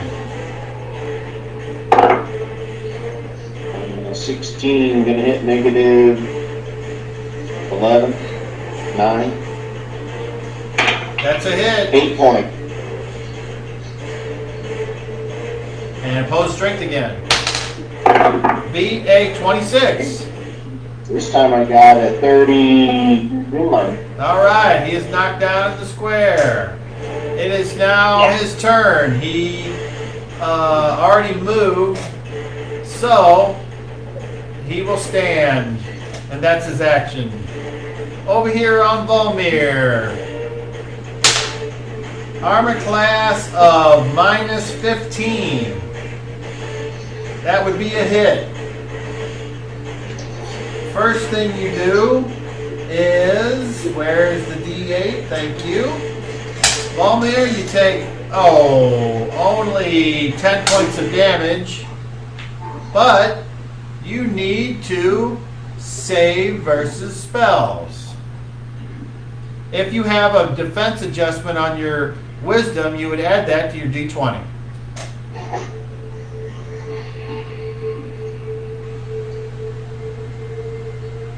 I do not. Okay, so roll high. 18. What is this? That's an 18. All right, that is a success. So, so far, we've had Kelf. Guy comes up to threaten. Kelf does the quick chuk chuk, bam bam, hits him twice, knocks him down. The guy grits his teeth, and gets up, ready to strike. This other guy comes at Volmir, has this sword that looks very similar to the one Ein holds. He does this quick, like a slash, but then he jabs it into your right leg. You take 10 points of damage, and just for a second, you feel like this thing has reached inside of you and is attempting to almost siphon some part of you in your mind, but then that part of your mind that is reptile just completely shuts down, and it breaks the connection, and he looks at you and he just goes Meanwhile, the Dragonborn goes over to Ein, gets 2 claws and a bite. That hits an armor class of -8. That is an armor class of -5. And an armor class of -11. Hit. 2 claws. You do 7 points of damage. No chance for knockdown on that. A bite does 3 points. And you do need to save versus paralyzation to be knocked down. However, since you are such a dense monkey, you get a +4 bonus. I'm very strong. No, it's not that. Well, it's not that you're strong. It's that you're heavy. I know. Like versus what you said? I way I make it. Paralyzation. I rolled a 14, which is above all my saving Okay, throws. so you're not knocked down, but you do take that damage. And as this thing Yeah. claws at you, its razor sharp claws rips across, as you talked about, your jagged, kind of uneven skin, and pieces of the rock go like a climber that kind of falls on a cliff face and pulls rocks down, and then it bites onto your shoulder, and you're like, and you pull away, and pieces of as it spits rocks out of its mouth, and you're back to your original squares. Okay, now it is average. So who goes on average? We have Volmir right away. Changes into Dragon Lady. She activates the magic in her mind, that primal reptilian force, and like all this bundled energy. It's like, and you change. And standing now, we have Dragonborn versus Dragonborn, and things ain't gonna be pretty. And then who else is on average? Hey, Cal, do you mind if I go first? Go I ahead. could help with that. So, I take a small piece of straight iron out, and with my holy symbol, What is your casting time?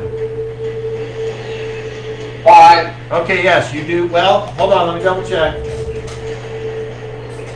You wouldn't know off the top of your head what the speed of a short bow is, would you? Is it 7? Short bow? 7. Okay, go ahead, Waldorf. Okay, so I raise them up in front of me and I go, I call upon thy power of darkness to swirl around them and bind them in place so that they may do us no harm. And I cast full person on all 4. Okay, what is the area of effect? So in a 20-foot cube, 20-foot cube, okay. So, 20 foot. I can't really see what's up there. Well, there's kind of the front 4 kind of spread out along the same lines as you guys, and then there's still the arrow, the bow and arrow guy in the back. So, which 20-foot cube? Okay. So with this, basically you can get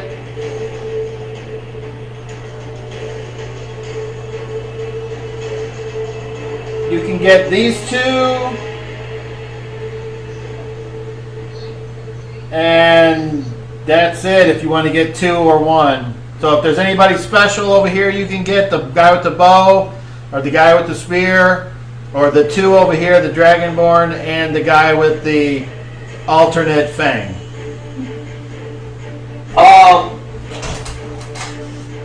I'll take the guy with the spear. That's the only one that's going to be in the area of effect. Oh, really? I'll go for 2 of them then. Okay. So they get saving throws versus spell, right? And is there a negative for only being 2 targets? There should be. I I mean, believe so. Let me read. well, let's see if it even matters. So they get a -1. The guy with the fang rolls a natural 16. That's a success. The Dragonborn. Oh, that's close. No, it's not. Okay, so the one with the night, you cast your spell. The darkness starts to come out, and it kind of like starts to swirl around the both of them. The one with the knife fang takes the sword and just kind of whips it around him real quick, and it pushes away the darkness. The Dragonborn, however, is caught and is wrapped in bands of darkness and stands there still, held by the spell, held by the power of Waldor. And we will mark him with this. All right. So that's good for Volmir for a change. Normally she gets fucked in the ass. All right. So now we 14 go. rounds. We go to Kelf because you have a higher weapon speed. So your second main hand on this guy, I assume. What is he wielding? A spear. I will attempt to disarm him with my last attack. Okay, so to disarm. Because I have mastery, I don't suffer the penalty.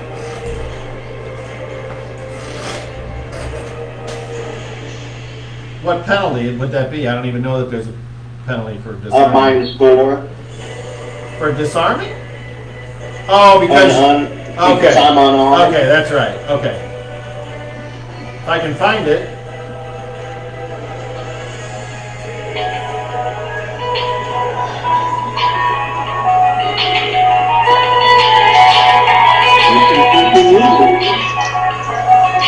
Oh, okay. So, okay.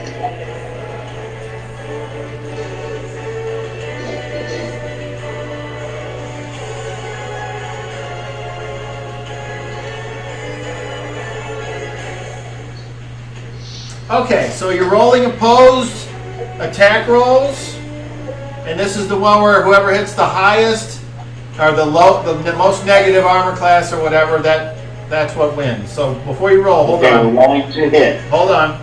So character tries to block.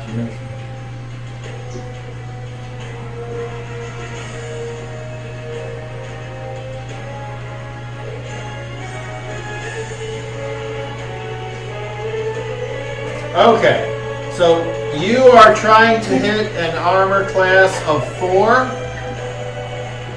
and character attempting to disarm. Oh, I'm sorry. Character attempting to disarm. You need to hit an armor class of 0 for it to work at all before, and then the intended victim still rolls against an armor class of 4. Okay. Anyone involved in the disarm that is using a 2-handed weapon receives a 4-point bonus to the armor class. Anyone involved in the disarm that is using a 2-handed weapon. Oh, okay. Okay. All right. So basically, you're trying to disarm a guy who's got 2 hands on a spear. Yes. Okay. So that makes it harder for you to do this. I have instead of a -8, because of my mastery, I get -2. Okay. So, roll. All right. Uh-oh. I rolled a 15, -4 is 11. That hits an armor class of -7. Well- I'm sorry, -3. That's good, but what's even better is that this motherfucker rolled 1. Yes! So, you Super win. disarmed. So, I slapped the spear out of his hand. when a weapon is disarmed, it falls. Roll a d10. 3. 1. Oh, I'm sorry. Roll a d3 minus 1. My bad. 0. Okay. So it drops at his feet. It does require a half move or an action to pick it up. And that's where your turn ends. And what's great is that we'll see. Okay, so that was that. You knock it out of his hands right there. Doo-doo. Garrett will attack that guy. So I would like Ein to roll an attack, and then Volmir roll an attack roll, and then Kelf roll an attack roll. And your Thaco is 4. -9. That's a hit.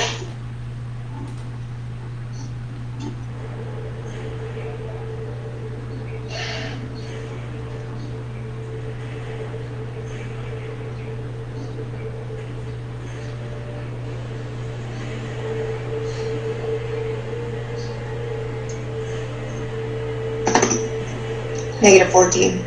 That's a hit. Go ahead, Kelf. -11. Okay, I need all of you to roll a D10. No, I'm sorry, a D8. It's a D8, and then add 7. 11.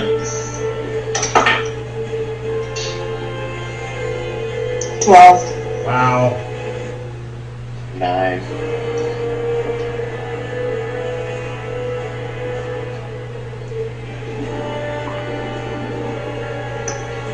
This guy is looking hurt already.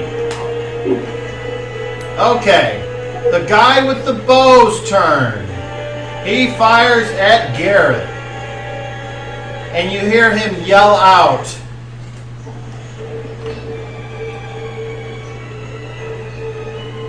Vanache! Do any of you speak Undercommon? That's a no. Hits an armored class of -2. I don't know what his armor class is. Garrett's? Yeah. It's really close. I think it's like really -2 or close. something, if I've heard him. Let's No, I think it is actually -2. see. Garrett, there it is. Let's view it. Need some plate mail. His armor class is -2. Just exactly what he got. Okay. So, it was a successful attack roll. Garrett is struck with this bow.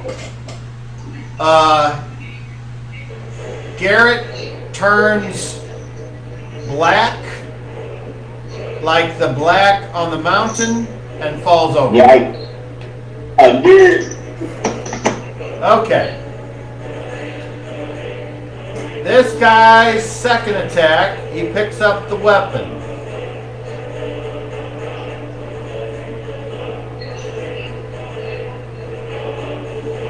That guy. Oh shit, look at that. I got two sloogies here. Fucking had Volmir on there twice. Okay. So I fucked it up. That Dragonborn was attacking. Alright. The Dragonborn was attacking Me. 9. Okay. So. Wait, I thought the Dragonborn was hell. Yeah, it is now. I just had the wrong allies on there. Okay. So the guy with the sword attacks Volmir for its second attack. And that hits an armor class of -12. Volmir, you take 7 points of damage, and you do need to save versus spells again.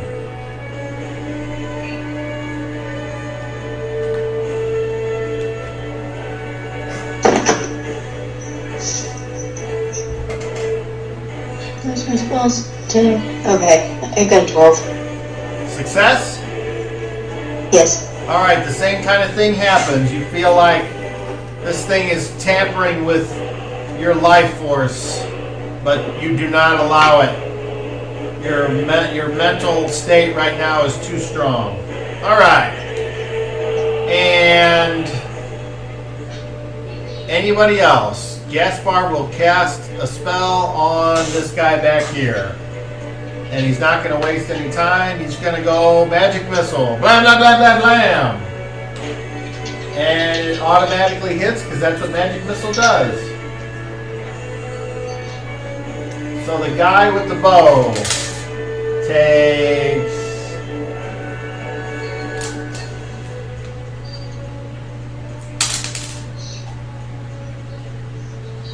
19 points of damage. Blah, blah. That didn't feel so hot, did it? Alright, and then I think that's it. We go to the end of the round. Does anyone want to move? Hearing nothing? I make sure that I stay with the guy on attack. Alright, then do we have any maintenance cost? If there is, you would pay that now? Oh, so Garrett fell down? Yes, he looks like he's made of the same stuff as the darkness in the mountain. It's almost like these people who work for Forsooth somehow harness that power somehow. Yeah, no, It doesn't make any sense. Oh. It's almost like this Forsooth made some more weapons that somehow harness the power of darkness. I don't know who made that up, but they're full of shit. That's not the way magic weapons work. Alright. So, we go to round 2. Actions. We'll start, just go left to right. Kelf. Attacking. Garrett is out of the fight Disarming. unless something happens.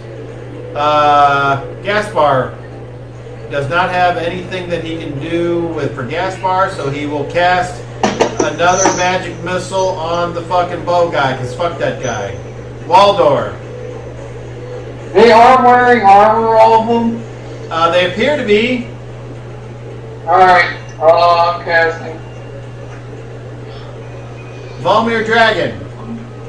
Attack. Ein. Attack.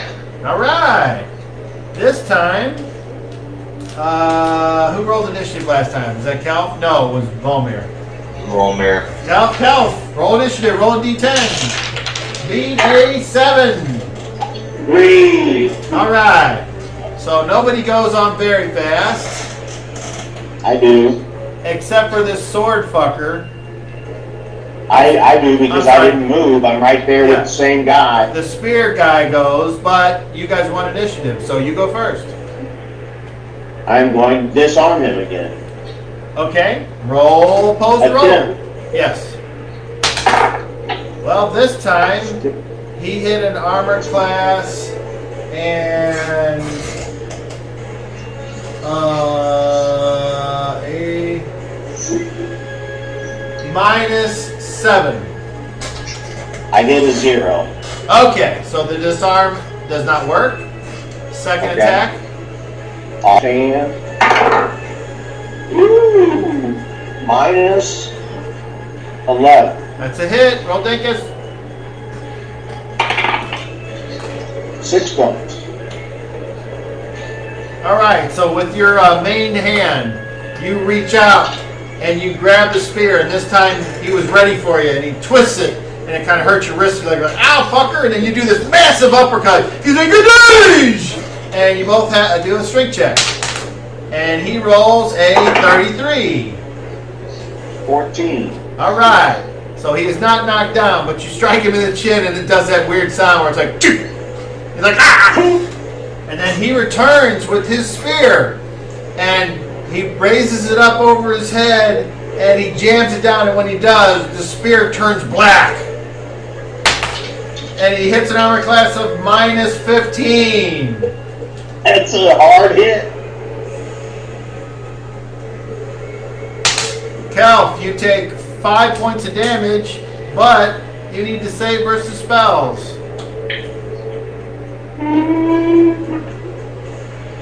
Versus spell, I need an 11. 11! That's just what I needed. Awesome. All right, so you notice as he jams this down into the top of your clavicle, you're like, ah! And as you look and you pull, you notice a darkness start to creep over like the Venom suit. You're like, ah! And you yank it out, and a bit of it flips off onto the ground before it sizzles away, and you are able to not be taking the extra acid damage from this spear. All right. And then, anyone else on fast? Yes, Gaspar and his magic missiles, who says, fuck you, bow guy, you fucking fuck. Then he takes a swig of his thing, and he's like, ah, fuck you. And then he...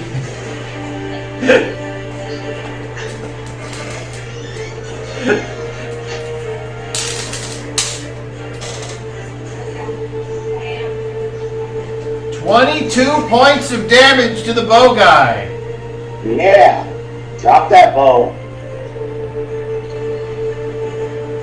So, Tom, Yes. what am I currently using to attack?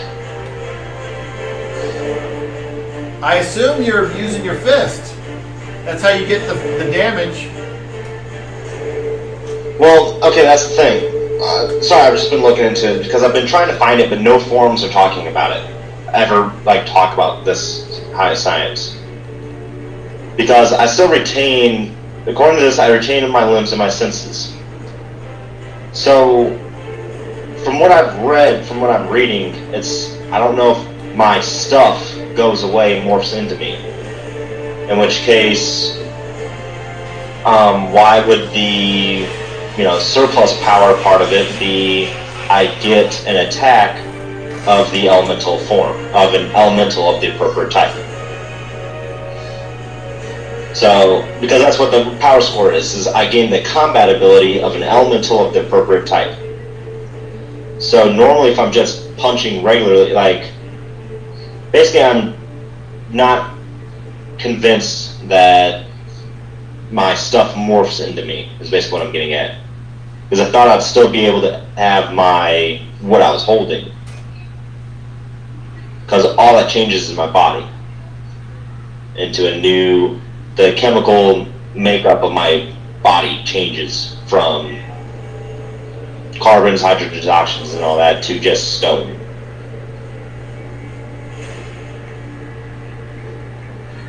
Well, I mean... It's something I've been trying to get looked into, but no one talks about it. Tell me what you want to happen. Basically, all I was asking is, do I still keep my... I thought I'd keep my weapon. I mean, if you want to get one attack with your weapon for less damage, that's fine. Your THAC0's not going to change. Well, I don't know what this weapon does when I use it to attack, but I don't know. I guess I'll just smack it in the face with the fisticuffs. We'll have to look into this some more, I think. Alright.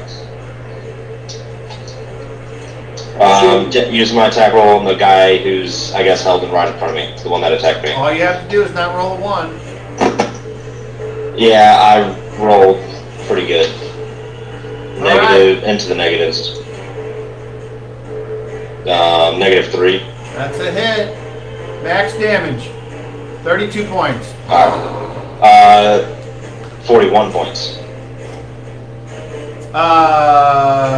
So... My strength is 21. Yeah, no, I understand. Plus 40, yeah. And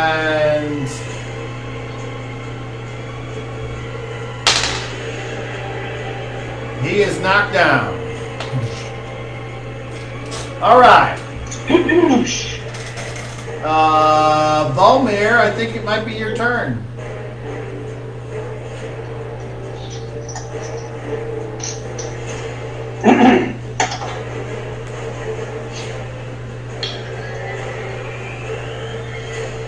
Would be -8. Oh, that's a hit.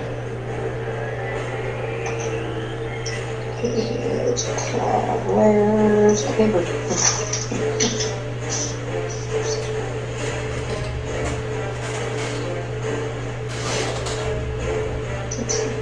Would you have a claw bite also? Like a, Yeah, so I'm just gonna do.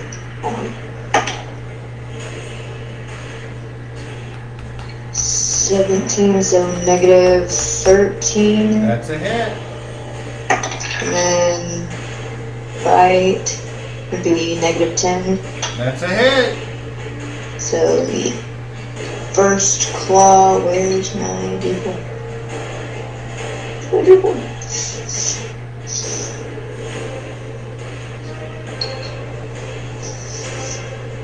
Did I? Oh, there it is. First one is 4.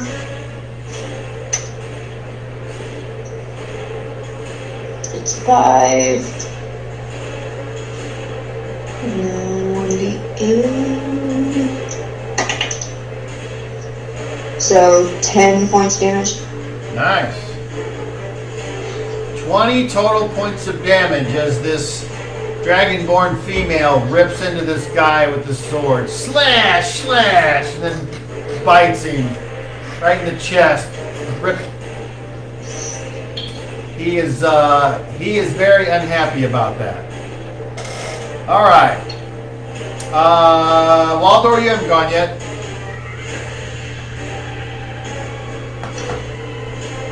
Waldor. This is average.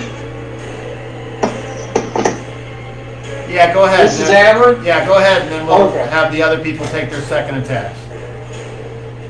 All right, so I take out my holy symbol and I look up at the guy with the spear Okay? and I pull my holy symbol out in front of me and I stare through it at him and I'm like, I call upon my God of light, of searing heat, to blast that armor with all your energy that you can hold and burn him to death inside of it. I cast Keep Metal. All right. Is there a saving throw? Yes, there is.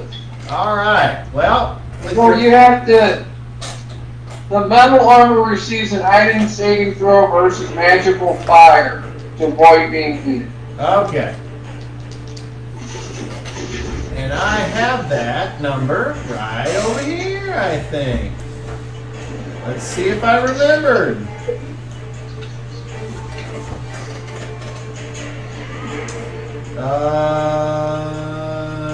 Maybe not. Not there.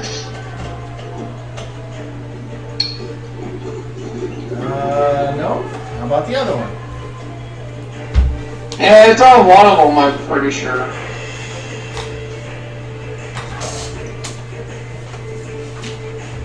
Alright, well, I'll roll and see how close it is. Alright, because of your excellent spellcasting, they're rolling with disadvantage. However, the lowest roll is a 9, and they need a 7 or less.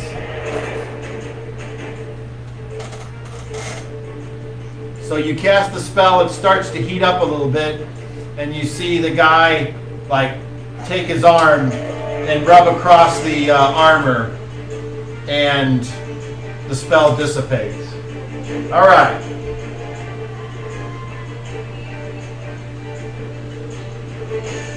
Kelf, second attack. Disarm.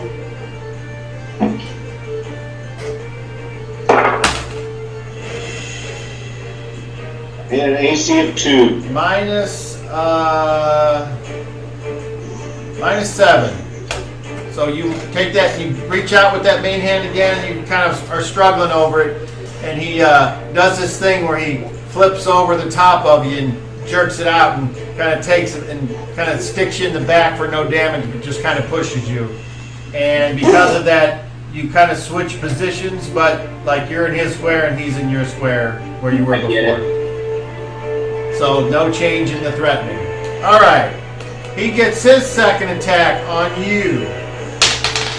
That is an armor class of -7. Hits. You take 7 points of damage, and you need to save versus spells.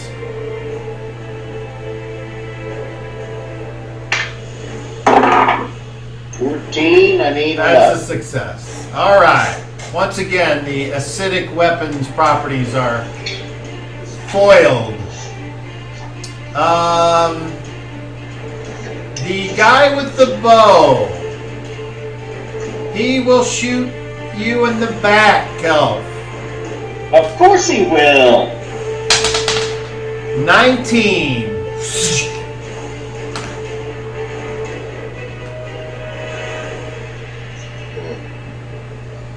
You feel a terrible pain strike you in the back, Kelf. And this darkness just immediately curls you, covers you, and you are incapacitated. Thrown to the ground. You can't kill the metal. All right, the guy on Volmir, sword versus claw. That's a miss. I think he hits an armor class of 3. I have a 4. Oh, fuck. Okay. Did she get a dex bonus? Do you have one? Okay. You I take don't think so. Volmir 10 points of damage and save versus spells. I get a -2 armor class dex bonus.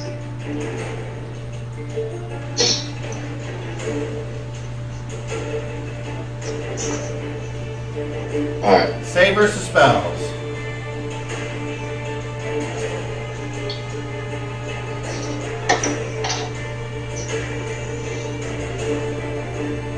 Got an 11, needed a 10. Success. Oh, man, you are pulling these out of your ass. All right. And they're done. You guys have any more attacks? I don't think so.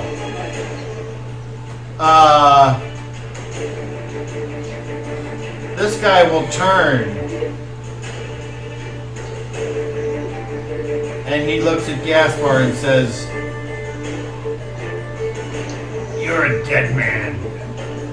Ah ha ha ha ha ha! Go, go, go, go, go. Okay. End of the round. Maintenance? Yep. And then any movement. Fine, you can move, and you can help Volmir, or you can attempt Is the one in front of me dead? The one that's knocked down on the ground? Well, it's held, so you have to examine it to be for sure. Yeah, I'll go over to Volmir. Okay. So you will go over there and threaten that guy. And Waldor, do you want to move at the end of the round? No. Gaspar will move over here, next to Ein, next to the rock creature. All right, this will be our last round of the night, regardless, and then we'll pick up unless something weird happens. So, at the start of round 3, we have actions. Waldor. Attacking. Volmir Dragon. Attack. Gaspar will cast the spell on the bow guy again. Ein. ATTACK. Alright. Roll initiative. Ein. I'm attacking also. beat a 6. I rolled a 9. Okay. So anybody up very fast? Yes.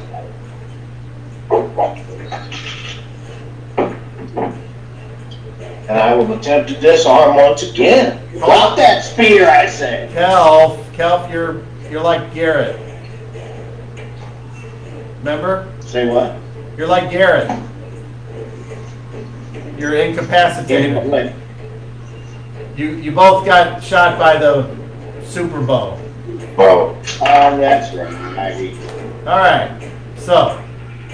Sorry. That's okay. Now I already forgot what I rolled for initiative. 6. 6. And what did you guys get? 9? Okay. 9. All right.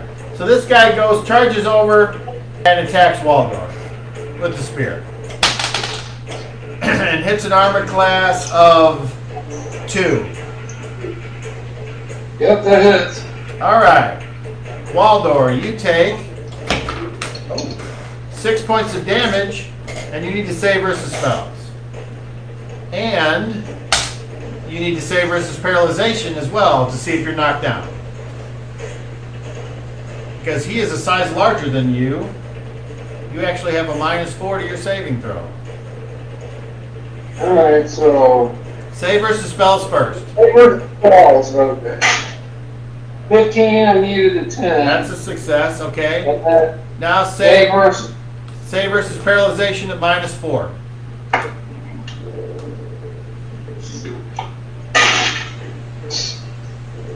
Yeah, I made that with a 16. So I needed a 9. So I roll a 16 All right. -4. That's a success. Little guy, badass, takes a spear to the stomach and holds his ground. Okay, we go to this guy right here, and he sees a rock guy and a dragon lady in front of him, and he's like, "Fuck the both of you, you fucking fuckers." And he will continue on with Volmir. And that is an armor class of -9. Volmir, you take 5 points of damage and save versus spells. Oh, 13. That's a success. Okay, and you need to save versus paralyzation. Or be knocked down.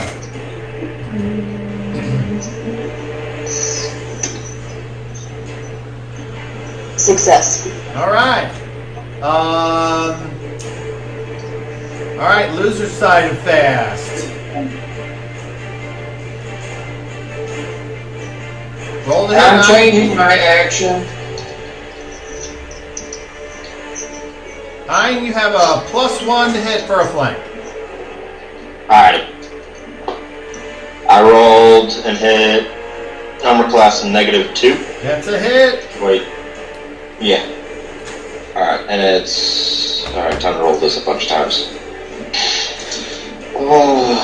7, 13, 18, 24, 33.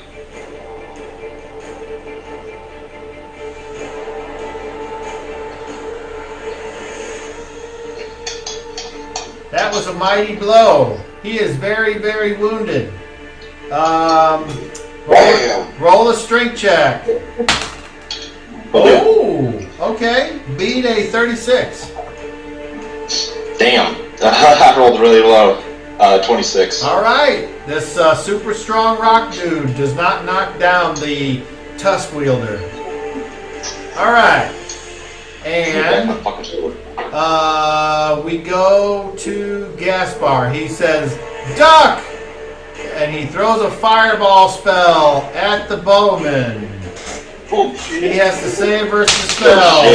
He makes it with a 15, but he still takes half of all these D6s.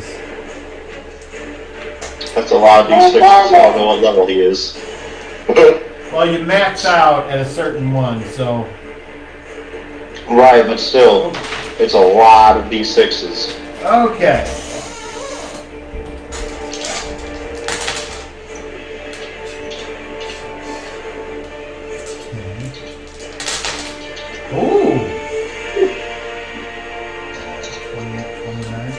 guy takes 14 points of fire damage. And that was just half.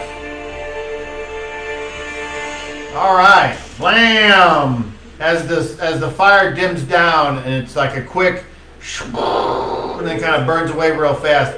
You see the guy's hunkered down and there's a little bit of flames on him as he stands up and goes like that and shakes it off, and there's like smoke coming off him and he's like, ah!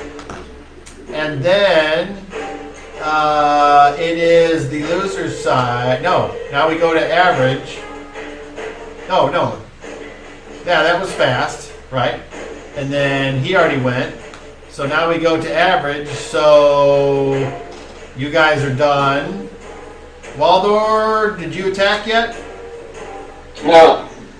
You're So if I attack with the bow, you he said gets you were attacked you by- said you were changing your action. So we'll get to you at the end of the round. Alright, but I just want to clarify, if I was to attack, he gets attacks of opportunity on, right? Using the bow. From what I read, it's only in the first round that he closes. After that, so yeah, if you were to use it this round, he would, but like next round he wouldn't. That's the way I read it. I thought it was when you like used it to attack somebody else. Well, you can read it and tell me what you think it says. Alright, I might be thinking of a different But thing. this guy here, he will go ahead and he will shoot at the rock creature.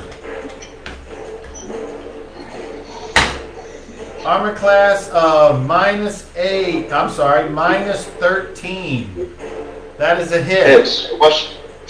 Question for you. Yes? Does this, whatever he's using, affect rock? Well, I Literal rock. haven't gotten to describe the action yet, so. Alright. Alright, so the non-seen bolt strikes you. You immediately are wrapped and covered by this black energy, and you fall over.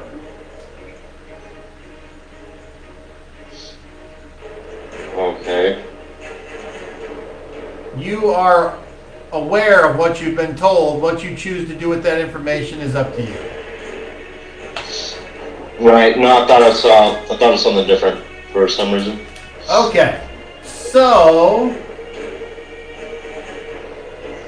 that is the second attack from Mr. Tusk on Volmir.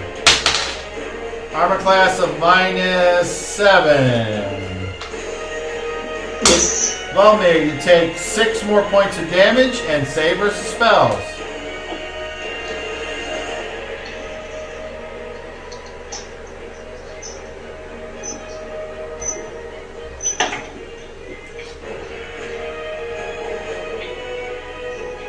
$17.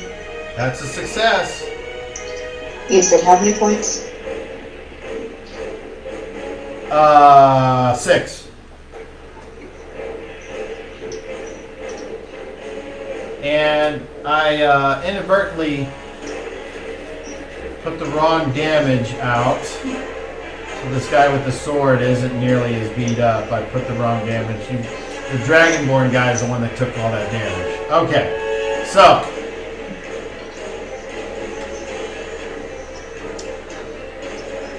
this guy over here with his second attack on Waldor.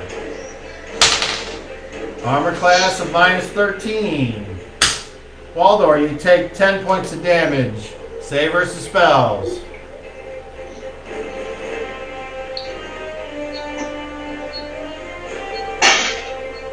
Made it. 15. That's a success. All right. I have to roll knockdown. Oh, yes, well, we'll see. No. All right. So, we have the end of the round. Waldor, what is your action? So I'm wanting to withdraw past members of my party. So if he follows, he draws attacks of opportunity from them. So you want to go into the fight by the guy with the tusk?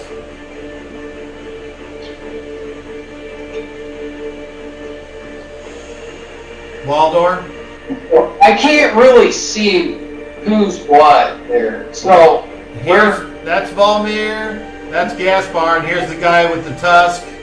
The rock guy is down, covered in darkness.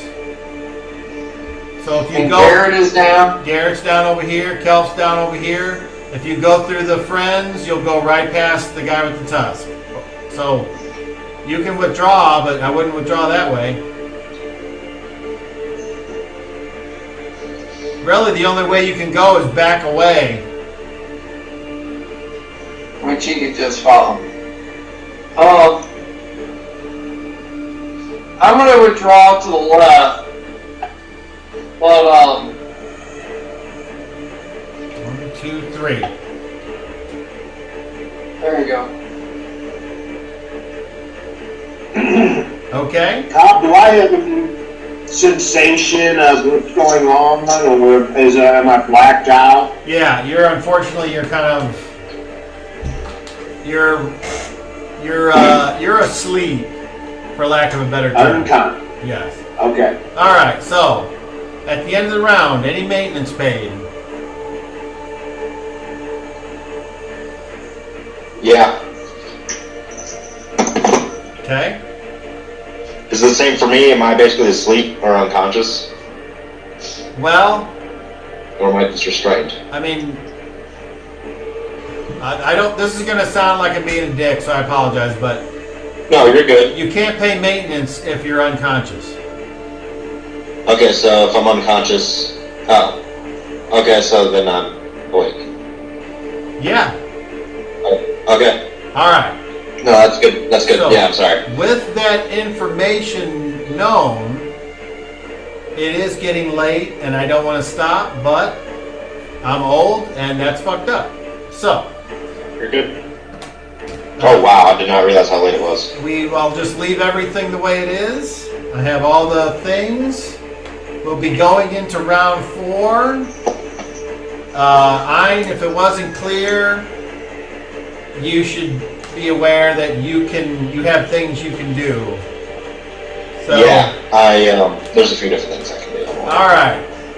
Other than that, any final words before we get to our favorite trivia questions from anyone?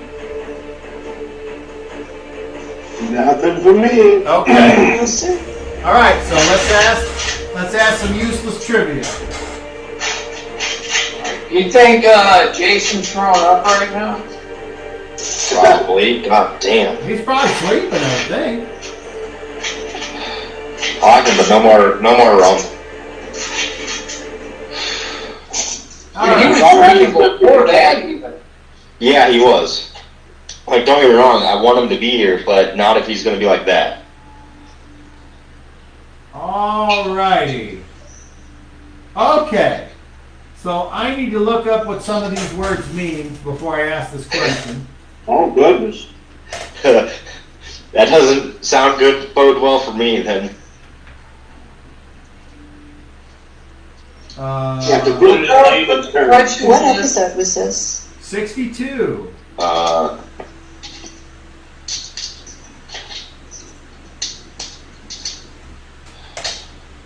Anyway, We didn't keep track of the team. That's okay. Yeah. Oh, there, it says it right there. Okay, let's see. Okay,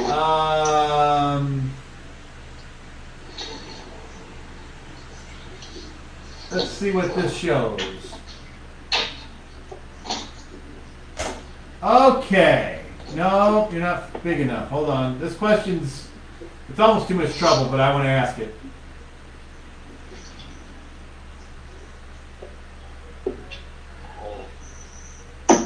Oh, okay, here we go. Okay, so here's the question. Is your character the most swayed or influenced by ethos, which is Logic. ethics, Ethics, yeah. pathos, Pathos. which is emotions, or logos, Meaning logic. Is logic. So, and if you, when you answer, just a little brief explanation would be nice. So let's start with Garrett, because he's the leader. I believe in pathos because I just want to kill and I don't give a shit. So, okay, that's fine. How about you, Waldor? Ethos, pathos, or logos? So what do they mean again? I know what ethos is. That's ethics, but Ethos or ethics? Pathos or emotions? And logos or logic?